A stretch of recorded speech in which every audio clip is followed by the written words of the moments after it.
जन्माद्यस्य तौन्मयादितरतश्चार्थे स्वभिज्ञस्वराट् तेने ब्रह्महृदायादिकवये मुख्यन्ति यं सूरयः तेजोमानिमृतां यथा विनिमयो यत्र त्रिसर्गो वृषाधाम्ना स्वेन सदा निरस्तगुहकं सत्यं परं धीमहि अभ्रमं भङ्गरहितं मजडं विमलं सदा आनन्दतीर्थमतुलं भजे तापत्रयापहं पूज्याय राघवेन्द्राय सत्यधर्मरताय च भजतां कल्पवृक्षाय नमतां कामधेनवे सत्याभिज्ञकराब्जोत्थान् पञ्चाशद्वर्षपूजकान् सत्यप्रमोदतीर्थार्यान् विज्ञाय सदारतान् सत्यश्चेतताम् अखिल सन्मङ्गलानि भवन्तु सम्यक् श्लोकैकश्रवणपठनमात्रेण वक्तुश्च श्रोतॄणाम्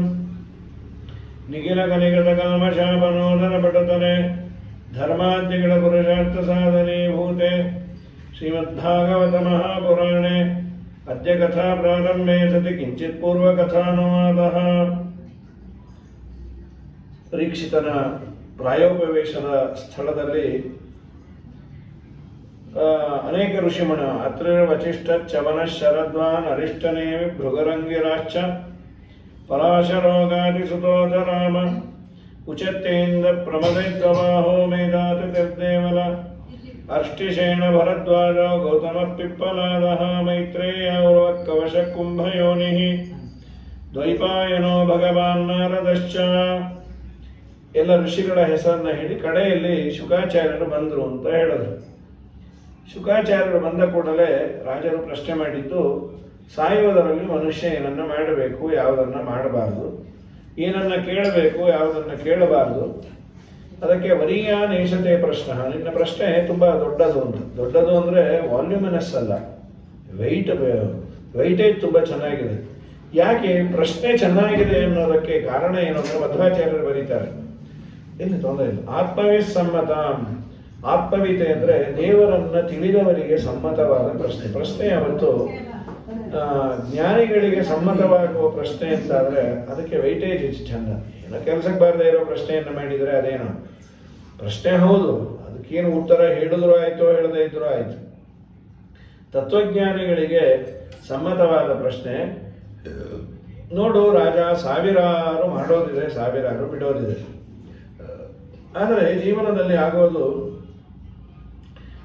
ಅರ್ಧ ಆಯುಷ್ಯ ನಿದ್ರೆಯಲ್ಲೇ ಹೋಗಿಬಿಡುತ್ತೆ. ನಿದ್ರೆಯ ಹ್ರಿಯತೆ ನಕ್ತಂ ವ್ಯವಾಯೇನ ನವಂಬಯ ದಿವಾಚ ಅರ್ಥೇಹಯ ಪುಂಸಾಂ ಅಪಶ್ಯತಾಂ ಆತ್ಮತತ್ವಂ ಅಂತ. ಪರಮಾತ್ಮನನ್ನ ತಿಳಿಯದೆ ನಮ್ಮ ಜೀವನ ಎಲ್ಲ ಕಳೆದು ಹೋಗುತ್ತೆ. ಯಾಕೆ? ನಿದ್ರೆಯ ಅಂದ್ರು. ನಿದ್ದೆಯಿಂದ ದೇವರನ್ನ ತಿಳಿಯೋದಿಲ್ಲ ಅಂತ. ನಿದ್ದೆಯಿಂದ ನಿದ್ದೆ ಅನ್ನೋದಕ್ಕೆ ಅಜ್ಞಾನ. ಅಜ್ಞಾನದಲ್ಲಿ ನಾವು ಬಿದ್ದು ದೇವರ ಬಗ್ಗೆ ಸ್ವಲ್ಪವೂ ತಿಳಿಯುವ ಪ್ರಯತ್ನ ಮಾಡೋದಿಲ್ಲ. ತಿಳಿವಳಿಕೆಯನ್ನು ಸಂಪಾದನೆ ಮಾಡಲಿಕ್ಕೆ ಯೋಗ್ಯವಾದ ಜನ್ಮ ಅಂದ್ರೆ ಇದೊಂದೇ. ಬೇರೆ ಪ್ರಾಣಿಗಳಾಗಿ ಹುಟ್ಟಿದಾಗ ಅದಕ್ಕೆ ಯಾರು ಬೈಯೋದಿಲ್ಲ, ಅದಕ್ಕೆ ಪಾಠ ಇಲ್ಲ, ಪ್ರವಚನ ಇಲ್ಲ, ವಿಧಿ ಇಲ್ಲ, ನಿಷೇಧ ಇಲ್ಲ ಅಂತ. ಏನಾದರೂ ಮಾಡಲಿಕ್ಕೆ ಸಾಧ್ಯ ಇದೆ, ಒಂದಿಷ್ಟು ದೇವರ ಬಗ್ಗೆ ತಿಳಿಯುವ ಅಧಿಕಾರ ಇದೆ ಅಂತದ್ದು ಮನುಷ್ಯ ಜನ್ಮ. ಇದು ಬಂದಾಗೂ ನಾವು ಏನೂ ಮಾಡದೆ ಪ್ರಾಣಿಗಳು ಮಾಡಿದ್ದನ್ನೇ ನಾನು ಮಾಡಿ ನಾನು ತುಂಬಾ ದೊಡ್ಡವನು ಅನ್ಕೊಂಡ್ರೆ ಅದಕ್ಕೇನು ಅರ್ಥವೇ ಇಲ್ಲ. ಪ್ರಾಣಿಗಳು ಆಹಾರವನ್ನು ತಿನ್ನುತ್ತೆ, ನಿದ್ರೆಯನ್ನು ಮಾಡುತ್ತೆ, ಮಕ್ಕಳನ್ನ ಹಿಡಿಯುತ್ತೆ. ಇಷ್ಟೇ ಜೀವನ ಅನ್ನೋದಾದ್ರೆ ಪ್ರಾಣಿ ಜೀವನವೇ ಉತ್ತಮ. ಅದಕ್ಕೆ ಅಂದ್ರು ದೇಹ ಅಪತ್ಯ ಕಲತ್ರ. ದೇಹ ತಾನು, ಅಪತ್ಯ ಅಂದ್ರೆ ಮಕ್ಕಳು, ಕಲತ್ರ ಹೆಂಡತಿ, ಆದಿ ಎಕ್ಸೆಟ್ರಾ ಎಕ್ಸೆಟ್ರಾ ಎಕ್ಸೆಟ್ರಾ. ಇವುಗಳಲ್ಲೇ ನಾವು ತನ್ಮಯರಾಗಿರ್ತೇವೆ. ಆಲ್ಮೋಸ್ಟ್ ನಮ್ಮ ಜೀವನ ಇವತ್ತಿಷ್ಟಕ್ಕೆ. ಸ್ವಲ್ಪ ಏನೋ ಅಧ್ಯಾತ್ಮದ ಪರಿಚಯ ಇದ್ದವರು ಪುರಾಣ, ಪ್ರವಚನ, ಪಾಠಕ್ಕೆ ಹೋಗ್ಬೋದು, ದೇವಸ್ಥಾನಕ್ಕೆ ಹೋಗ್ಬೋದು, ಒಂದಿಷ್ಟು ವ್ರತ ನಿಯಮಗಳನ್ನು ಮಾಡ್ಬೋದು. ಆದರೆ ಇನ್ನು ಮುಂದೆ ಬರುವ ಜನರೇಷನ್ನು, ಇದು ಟೋಟಲ್ ಪ್ರಪಂಚದಲ್ಲಿ ಇವತ್ತಿನ ದೊಡ್ಡ ಸಾಧನೆ ಅಂದರೆ ಮ್ಯಾಕ್ಸಿಮಮ್ ಭೋಗವನ್ನು ಮಾಡೋದು. ಯಾವುದೋ ರಾಜ 7,000 ಕಾರ್ ಇಟ್ಕೊಂಡೇನಂತೆ. ಆ ಕಾರ್ ಹತ್ತಲಿಕ್ಕೆ ಮಾಡ್ಲಿಕ್ಕೆ ಅವನಿಗೆ ಟೈಮ್ ಎಲ್ಲ ಆಗುತ್ತೋ? 7,000 ಕಾರ್ ಅಂದರೆ ಹೀಗೆಲ್ಲ ಇದೆ. ಅದು ಒಂದು ದೊಡ್ಡಸ್ತಿಗೆ ಆಗಿದೆ. ಎಲ್ಲ ತರಹದ್ದಿದೆ. ನೀನು ಎಷ್ಟು ಓಡಾಡ್ತೀನೋ ಬಿಡ್ತೀನೋ, I should have all these things ಅಂತ. ಹೀಗೆ ನಿಮ್ಮ ಜೀವನದಲ್ಲಿ ಕಾಂಪಿಟೇಷನ್ನು ಅಥವಾ ಶ್ರೀಮಂತಿಕೆಯ ದ್ಯೋತಕವೋ ಇಷ್ಟೇ ಆಗಿಬಿಟ್ಟ ಜೀವನ ಏನೂ ಪ್ರಯೋಜನ ಇಲ್ಲ. ಹಾಗಾಗಿ ದಿನ ಅದು ಏನಾಗುತ್ತೆ, ಸಣ್ಣ ವಯಸ್ಸಿದ್ದಾಗ ಅವೆಲ್ಲವೂ ಸರಿ, ವಯಸ್ಸಾಗ್ತಾ ಆಗ್ತಾ ಸಾಧನೆಗೆ ಪ್ರತಿಬಂಧಕ ಆಗಿಬಿಡುತ್ತೆ, ದೇಹ ಕೆಡೋದಿಲ್ಲ. ರೋಗ ರುಜಿನ ಮೊದಲಿನಂತೆ ನಮ್ಮ ದೇಹದ ಅಡ್ಡೆ ಇರಲ್ಲ, ನೆನಪಿನ ಶಕ್ತಿ ಇರೋದಿಲ್ಲ, ಏನು ಕೇಳೋದಿಲ್ಲ. ಅದನ್ನೇ ನಮ್ಮ ಪುರಂದರದಾಸನದದ್ದು, ಮುಳ್ಳು ಕೊನೆಯ ಮೇಲೆ 3 ಕೆರೆಯ ಕಟ್ಟಿ 2 ತುಂಬದು 1 ತುಂಬಲೇ ಇಲ್ಲ, ತುಂಬಲೇ ಇಲ್ಲ. ತುಂಬಲಿಲ್ಲದ ಕೆರೆಗೆ ಬಂದರು 3 ಒಡ್ಡರು, 2 ಕುಂಟರು, ಒಬ್ಬಗೆ ಕಾಲೇ ಇಲ್ಲ. ಕಾಲಿಲ್ಲದ ಕುಂಟಗೆ ಕೊಟ್ಟರು 3 ಎಮ್ಮೆಗಳ, 2 ಬರಡು, 1ಕ್ಕೆ ಕರುವೇ ಇಲ್ಲ. ಮುಳ್ಳು ಕೊನೆಯ ಮೇಲೆ 3 ಕೆರೆಯ ಕಟ್ಟಿ 2 ತುಂಬದು 1 ತುಂಬಲೇ ಇಲ್ಲ. ಇದು ನಮ್ಮ ಹಣೆ ಬರಹವೇ. ಇದು ಮುಳ್ಳು ಕೊನೆ ಪಿನ್ ಪಾಯಿಂಟರು, ತುಂಬ ಸೂಕ್ಷ್ಮ, ಕಣ್ಣಿಗೆ ಕಾಣೋದಿಲ್ಲ. ಅದರಂತೆ ಜೀವನ ಪರಿಮಾಣ, ಸೈಜ್ ಅದು ತುಂಬ, ಅದನ್ನು ಹೇಳ್ತಾರೆ. ಕುದುರೆ ಬಾಲದ 1 ಬಾಲದ ಕೂದಲನ್ನು ತೆಗೆದುಕೊಂಡು ಅದನ್ನು 10,000 ಪೀಸ್ ಮಾಡಿದರೆ ಎಷ್ಟೋ ಅಷ್ಟು ಅಂತ. ಕುದುರೆ ಬಾಲದ ಕೂದಲೇ ಕಾಣೋದಿಲ್ಲ, ಇನ್ನು ಅದನ್ನು 10,000 ಅಂತಂದರೆ ಅಷ್ಟು ಜೀವನ ಪರಿಮಾಣ ಅಂತ, ಜೀವನ ಸೈಜ್. ಅವನ ಮೇಲೆ ಅಂದರೆ ನಮ್ಮ ನಿಮ್ಮೆಲ್ಲರ ಮೇಲೆ ದೇವರು ಆ ಜೀವನ ಮೇಲೆ, ಅದು ಸ್ವರೂಪ ದೇಹ ಅಂತ ಕರೀತಾರೆ, ಅದು ಅಣು ಪರಿಮಾಣ. ಅದರ ಮೇಲೆ 3 ಕೆರೆಯನ್ನು ದೇವರು ನಿರ್ಮಾಣ ಮಾಡಿದ್ದಾನೆ. 3 ದೇಹ, ಒಂದು ಲಿಂಗ ದೇಹ, ಇನ್ನೊಂದು ಅನಿರುದ್ಧ ದೇಹ, ಮತ್ತೊಂದು ಸ್ಥೂಲ ದೇಹ ಅಂತ. ಕೆರೆ ಅಂತ ದೇಹವನ್ನು ಕರೆದದ್ದು ಯಾಕೆ ಅಂದರೆ, ನೀರನ್ನು ಸಂಗ್ರಹ ಮಾಡಿಕೊಳ್ಳಲಿಕ್ಕೆ ಯೋಗ್ಯವಾದ ಸ್ಥಳ ಕೆರೆ, ಕ್ಯಾಚ್ಮೆಂಟ್ ಏರಿಯಾ. ನಮ್ಮ ದೇಹ ಯಾವ ನೀರನ್ನು ಸಂಗ್ರಹ ಮಾಡುತ್ತೆ? ಸಂಸ್ಕೃತದಲ್ಲಿ ನೀರು ಹಾಗೂ ಕರ್ಮಗಳು ಸಿನೋನಿಮ್ಸ್, ಅದು ಪರ್ಯಾಯ ವಾಚಕಗಳು. ಉಪನಿಷತ್ತಿನ ಸ್ಟೈಲ್ ಏನಂದರೆ, ಕರ್ಮ ಅಂತ ಹೇಳೋ ಕಡೆ ಕೆಲವೊಮ್ಮೆ ನೀರು ಅಂತ ಹೇಳುತ್ತೆ. ತುಂಬ ಪ್ರಸಿದ್ಧವಾದ ಉಪನಿಷತ್ತು ತಸ್ಮಿನ್ ಅಪೋಮಾತರಿಶ್ವಾದಧಾತಿ, ನಾವು ಮಾಡಿದ ಎಲ್ಲ ಅಪಹ ನೀರನ್ನ ಪ್ರಾಣದೇವರು ಕೊಡ್ತಾರೆ ದೇವರಿಗೆ. ನಾವು ಮಾಡೋದೇನು ನೀರನ್ನ ಅಂದರೆ ಅಪಹ ಕರ್ಮಾಣಿ ಅಂತ ಬರೀತಾರೆ. ನಾವು ಮಾಡಿದ ಎಲ್ಲ ಕರ್ಮಗಳನ್ನು ಮುಖ್ಯ ಪ್ರಾಣದೇವರು ದೇವರಿಗೆ ಅರ್ಪಿಸ್ತಾರೆ. ಹಾಗಾಗಿ ನೀರು ಕರ್ಮ ಸಂಸ್ಕೃತದಲ್ಲಿ ಪರ್ಯಾಯವಾಚಕಗಳು ವಾದಿರಾಜರಂತಾರೆ. ಯಾಕೆ ಪರ್ಯಾಯ ಅಂದರೆ, ನೀರಿಲ್ಲದೆ ಯಾವ ಕರ್ಮವನ್ನು ಅರ್ಪಿಸಲಿಕ್ಕಾಗಲ್ಲ. ಕಡೆಗೆ ಕೃಷ್ಣಾರ್ಪಣೆ ಹೇಳಬೇಕಾದ್ರೆ ನೀರು ಬೇಕೇ ಬೇಕು. ಎಲ್ಲ ಕರ್ಮದ ಆರಂಭ ಹಾಗೂ ಅಂತ್ಯಕ್ಕೆ ನೀರು ಬೇಕೇ ಆದದ್ದರಿಂದ ನೀರಿಗೂ ಕರ್ಮಕ್ಕೂ ಪರ್ಯಾಯ ವಾಚಕ. ಹಾಗಾದರೆ ನಮ್ಮ ದೇಹದಲ್ಲಿ ನೀರನ್ನು ತುಂಬಿಕೊಡೋದಲ್ಲ, ದೇಹದಲ್ಲಿ ನೀರು ತುಂಬಿದ್ರೆ ಅದು ರೋಗವು, ಮೈ ತುಂಬ ನೀರು ತುಂಬಿದೆ ಅಂದರೆ ಗತಿಯೇನು, ಅದಲ್ಲ. ಕರ್ಮಗಳೆಂಬ ನೀರನ್ನು ತುಂಬಿಟ್ಟುಕೊಳ್ಳಲಿಕ್ಕೆ ಅಥವಾ ಕರ್ಮವನ್ನು ಮಾಡಿ ಅದರಿಂದ ಬರುವ ಪುಣ್ಯವನ್ನು ತುಂಬಿಟ್ಟುಕೊಳ್ಳಲಿಕ್ಕೆ ಯೋಗ್ಯವಾದದ್ದು ಈ 3 ದೇಹ, 3 ಕೆರೆ. ಆದರೆ ಈ 3 ಕೆರೆಯಲ್ಲಿ 2 ತುಂಬೋದು, 2 ತುಂಬುವುದಿಲ್ಲ. ಲಿಂಗದೇಹ ಹಾಗೂ ಅನಿರುದ್ಧ ದೇಹ ಡೈರೆಕ್ಟ್ ಆಗಿ ಕರ್ಮ ಮಾಡಲಿಕ್ಕೆ ಅದು ಪ್ರಯೋಜಕ ಅಲ್ಲ. ಲಿಂಗದೇಹ ಅನಾದಿಯಾದ ಅಜ್ಞಾನಕ್ಕೆ ಅದು ಆಶ್ರಯ ಆಗಿದೆ. ಅನಿರುದ್ಧ ದೇಹ ದೇವತೆಗಳ ಕ್ವಾರ್ಟರ್ಸ್. ಅದು ಏನಾದರೂ ಮಾಡಲಿಕ್ಕೆ ಸಾಧ್ಯ ಇರೋದಂದ್ರೆ ಈ ಕಾಣುವ ಸ್ಥೂಲ ದೇಹದಲ್ಲಿ. 2 ತುಂಬದು, ಇದು ತುಂಬಿಕೊಳ್ಳಲಿಕ್ಕೆ ಯೋಗ್ಯವಾಗಿದೆ, ತುಂಬಲೇ ಇಲ್ಲ. ಅಂದರೆ ಸತ್ಕರ್ಮವನ್ನ ಮಾಡಲೇ ಇಲ್ಲ ನಾವು. ಸರಿ, ತುಂಬಲಿಲ್ಲದ ಕೆರೆಗೆ ಬಂದರು 3 ಒಡ್ಡರು. ಈ ಕೆರೆ, ಈ ಸ್ಥೂಲ ದೇಹವೆಂಬ ಈ ಕೆರೆಗೆ 3 ಜನ ಒಡ್ಡರು ಬಂದರಂತೆ. ಯಾರವರು 3 ಜನ ಅಂದರೆ, ಒಂದು ಬಾಲ್ಯಾವಸ್ಥೆ, ಇನ್ನೊಂದು ಯೌವನಾವಸ್ಥೆ, ಇನ್ನೊಂದು ವೃದ್ಧಾಪ್ಯ. 3 ಅವಸ್ಥೆಗಳು. ಆ 3 ಅವಸ್ಥೆಗಳಲ್ಲಿ 2 ಕುಂಟರು. ಬಾಲ್ಯಾವಸ್ಥೆಯಲ್ಲಿ ಫುಲ್ ಫ್ಲಡ್ಜಲ್ಲಿ ನಾವೇನು ಕರ್ಮ ಮಾಡಲಿಕ್ಕಾಗಲ್ಲ, ತಿಳುವಳಿಕೆ ಇರೋದಿಲ್ಲ. ವೃದ್ಧಾಪ್ಯದಲ್ಲಿ ಕೈಲಾಗಲ್ಲ, ಕಣ್ಣು ಕಾಣೋದು, ಕಿವಿ ಕೇಳಿಸ್ದು, ನಾವು ನಮ್ಮ ಕೆಲಸ ಮಾಡೋದು, ನಮ್ಮ ಕೆಲಸ ಬೇರೆಯವ್ರು ಮಾಡದೇ ಇದ್ರೆ ಸಾಕಾಗಿರುತ್ತೆ. ಹಾಗಾಗಿ ಇನ್ನು ಬೇರೆ ಎಕ್ಸ್ಟ್ರಾ ಆಕ್ಟಿವಿಟೀಸು, ವ್ರತ ನಿಯಮ, ಸ್ನಾನ, ಪೂಜೆ, ಪುರಸ್ಕಾರ, ಪ್ರದಕ್ಷಿಣೆ ಇದೆಲ್ಲಿ ಸಾಧ್ಯ ಇರುತ್ತೆ? ಕೂತ್ರೆ ಹೇಳಲಿಕ್ಕಾಗಲ್ಲ, ಎದ್ದು ಕೂಡ್ಲಿಕ್ಕಾಗಲ್ಲ. ಸೊ ಬಾಲ್ಯ ಹಾಗೂ ವೃದ್ಧಾಪ್ಯ 2 ಕುಂಟರು. ಯೌವನಾವಸ್ಥೆಯಲ್ಲಿ ನಾನು ಮಾಡಬಹುದು, ಆದರೆ ಒಬ್ಬನಿಗೆ ಕಾಲೇ ಇಲ್ಲ, ಇವರೇ ವಾಸಿ. ಇವರು ಕುಂಟಾದರೂ ಕುಂಟ್ತಾರೆ, ಅವನು ಕಾಲೇ ಇಲ್ಲ. ಕಾಲೇ ಇಲ್ಲ ಅಂದರೆ 2 ಅರ್ಥ. ಒಂದು ಕಾಲೇ ಇಲ್ಲ ಅಥವಾ ಕಾಲವೇ ಇಲ್ಲ. ನೀವೇನು ಕೇಳಿದ್ರು ಟೈಮ್ ಇಲ್ಲ, ಟೈಮ್ ಇಲ್ಲ. ಸಂಧ್ಯಾವಂದನೆ ಮಾಡು, ಟೈಮ್ ಇಲ್ಲ. ದೇವ್ರ ಪೂಜೆ ಮಾಡು, ಟೈಮ್ ಇಲ್ಲ. ಒಟ್ಟು ಟೈಮ್ ಇಲ್ಲ ಅನ್ನುವಂತಹ ಕಾಮನ್ ಆದ ಉತ್ತರ ಇವತ್ತು ಎಲ್ಲ ಜನರೇಷನ್ನಲ್ಲಿ ಬರ್ತಾ ಇದೆ, ಕಾಲೇ ಇಲ್ಲ ಅಂತ. ಹೀಗಾಗಿ ಬಿಡುತ್ತೆ ನಮ್ಮ ಜೀವನ. ಅದನ್ನೇ ದೇಹ ಅಪತ್ಯ ಕಳತ್ರ. ಬರೀ ಇದಕ್ಕಾಗಿ ನಮ್ಮನ್ನು ನಾವು ಮೀಸಲಿಟ್ಕೊಂಡಿರ್ತೇವೆ. ಸಮಯ ಹೋಗಿದ್ದು ಗೊತ್ತಾಗೋದಿಲ್ಲ. ಒಂದಿನ ಕೃಷ್ಣಾರ್ಪಣವೂ ಆಗಿಬಿಡ್ತೇವೆ. ಸರಿ ಸ್ವಾಮಿ, ಏನು ಮಾಡಿದರೆ ಸಾರ್ಥಕ? ಸಿಲೆಬಸ್ ಅಂತೂ ಹೇಳಿ, ಮಾಡೋಕ್ಕಾಗತ್ತೋ ಬಿಡುತ್ತೋ ನಮ್ಮ ಹಣೆ ಬರಹ. ಊದೋ ಶಂಕ ಊದ್ರಿ, ಮಾದೇವನ ಪೂಜೆ ಆದರಾಯ್ತು, ಇಲ್ಲ ಅಂದ್ರೆ ಇಲ್ಲ. ಸರಿ, ಏನದು? ಭಾಗವತ ಒಂದು ಮಾತು ಹೇಳ್ತು, ಜನ್ಮಲಾಭ ಪರಪುಂಸಾಂ ಅಂತೆ ನಾರಾಯಣ ಸ್ಮೃತಿ. ನಿನ್ನ ಜನ್ಮ ಸಾರ್ಥಕ ಆಯಿತು ಅಂತ ಅನ್ನಬೇಕಾದರೆ ಕಡೆಗಾಲದಲ್ಲಿ ದೇವರ ಸ್ಮರಣೆ ಬರಬೇಕಂತೆ. ತುಂಬಾ ದೊಡ್ಡ ಸಾಧನೆ ಅದು. ಎಲ್ಲ ಜ್ಞಾನಿಗಳು ಕೇಳೋದು ಅದೇ. ಇಷ್ಟೆಲ್ಲ ನಾನು ತಾರುಣ್ಯದಲ್ಲಿ ದೇಹದಾರಂಟೆ ಇದ್ದಾಗ, ಇಂದ್ರಿಯಗಳು ನೆಟ್ಟಗೆ ಇದ್ದಾಗ ಮಾಡಿದ ಎಲ್ಲ ಕೆಲಸಗಳು ನಿನ್ನ ಮನಸ್ಸಿಗೆ ಬಂದಿದ್ರೆ ಅದಕ್ಕೆ ರಿಟರ್ನ್ಸ್ ನೀನು ಕೊಡೋದಾದ್ರೆ ಕಡೆಗಾಲದಲ್ಲಿ ನಿನ್ನ ಸ್ಮರಣೆ ಕೊಟ್ಬಿಡು ಸಾಕು. ಶರಣೋಕ್ಕೆ ನಯ್ಯ ಎನ್ನ ಮರಣ ಸಮಯದಲ್ಲಿ ನಿನ್ನ ಚರಣ ಸ್ಮರಣೆ ಕರುಣಿಸೆನಗೆ ನಾರಾಯಣ.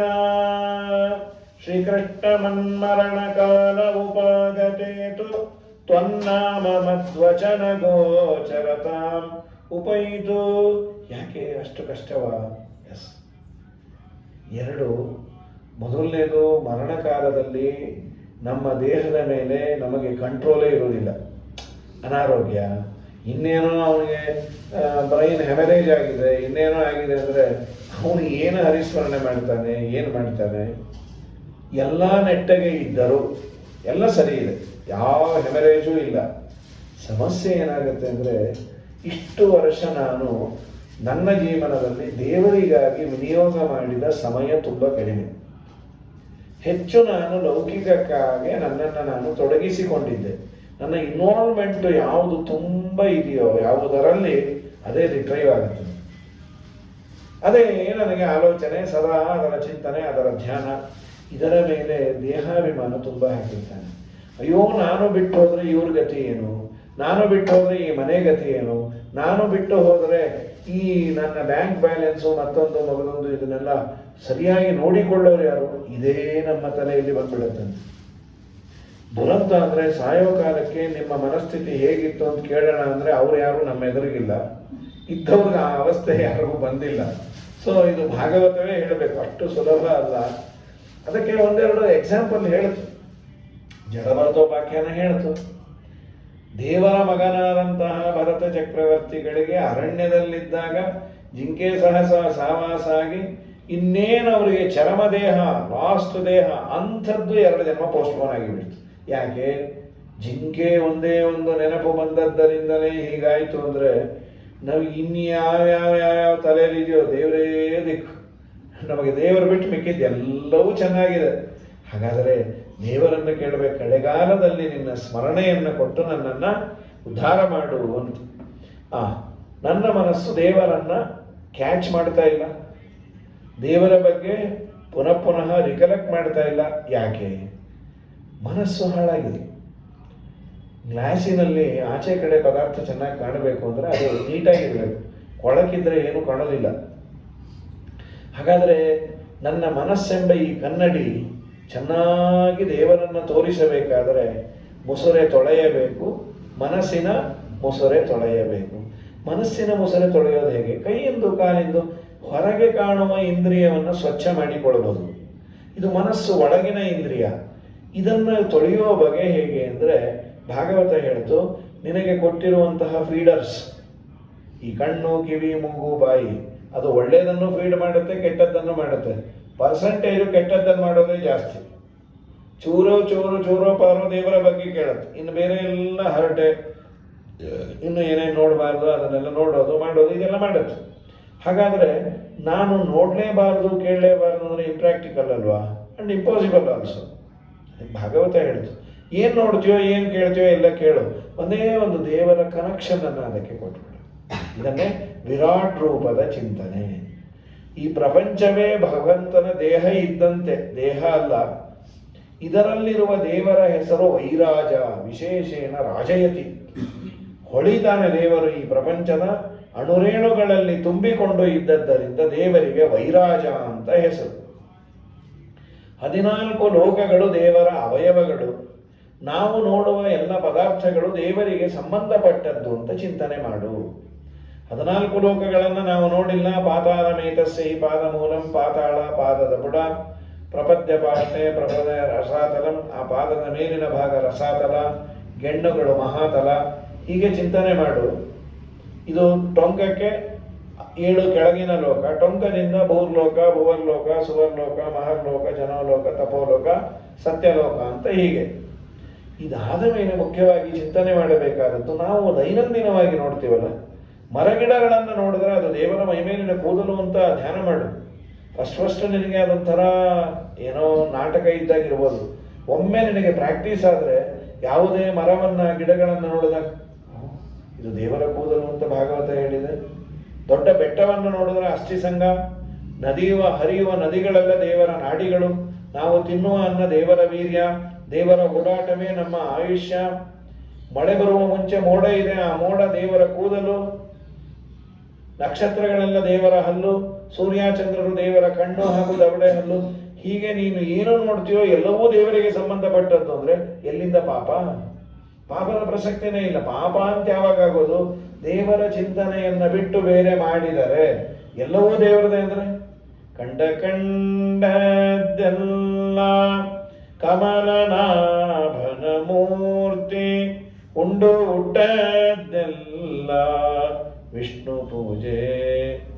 ತಂಡದ ವಾರ್ತೆ ಪಾರಿಜಾಕ್ಷನ ಕೀರ್ತಿ, ಹಿಂಡು ಮಾತುಗಳೆಲ್ಲ ಹರಿಯ ನಾಮ. ಸಾಧನಕ್ಕೆ ಬಗೆಗಾಣೆ ಎನ್ನಬಹುದೇ, ಮೈಮರೆತು ಮಲಗುವುದೇ ಧರಣಿಗೆ ನಮಸ್ಕಾರ. ಕೈ ಮೀರಿ ಹೋದದ್ದೇ ಕೃಷ್ಣಾರ್ಪಣ. ವೈಮನೋವೃತ್ತಿಗಳೇ ವಿಷಯದಲ್ಲಿ ವೈರಾಗ್ಯ, ವೈಮಾನಿತನವೆಲ್ಲ ಹರಿಯ ವಿಹಾರ. ಸಾಧನಕ್ಕೆ ಬಗೆಗಾಣೆ ಎನ್ನಬಹುದೇ. ಇದೇ ನಿಜವಾದ ಸಾಧನೆ ಅಂದ್ರೆ. ಅದೇ ನಾವು ಏನು ಮಾಡ್ತಾ ಇದ್ದೇವೆ ಅನ್ನೋದಕ್ಕಿಂತ ಅಲ್ಲಿ ದೇವರ ಅನುಸಂಧಾನ ಎಷ್ಟು ಅನ್ನೋದು. ಗೋಪಾಲದಾಸರು ಹಾಗೂ ವ್ಯಾಸತತ್ವಜ್ಞರು, ಅವರ ಪೂರ್ವಾಶ್ರಮದಲ್ಲಿ ವ್ಯಾಸತತ್ವಜ್ಞರ ಹೆಸರು ವೆಂಕಟರಮಣಾಚಾರ್ಯರು, IG ವೆಂಕಟರಮಣಾಚಾರ್ಯರು.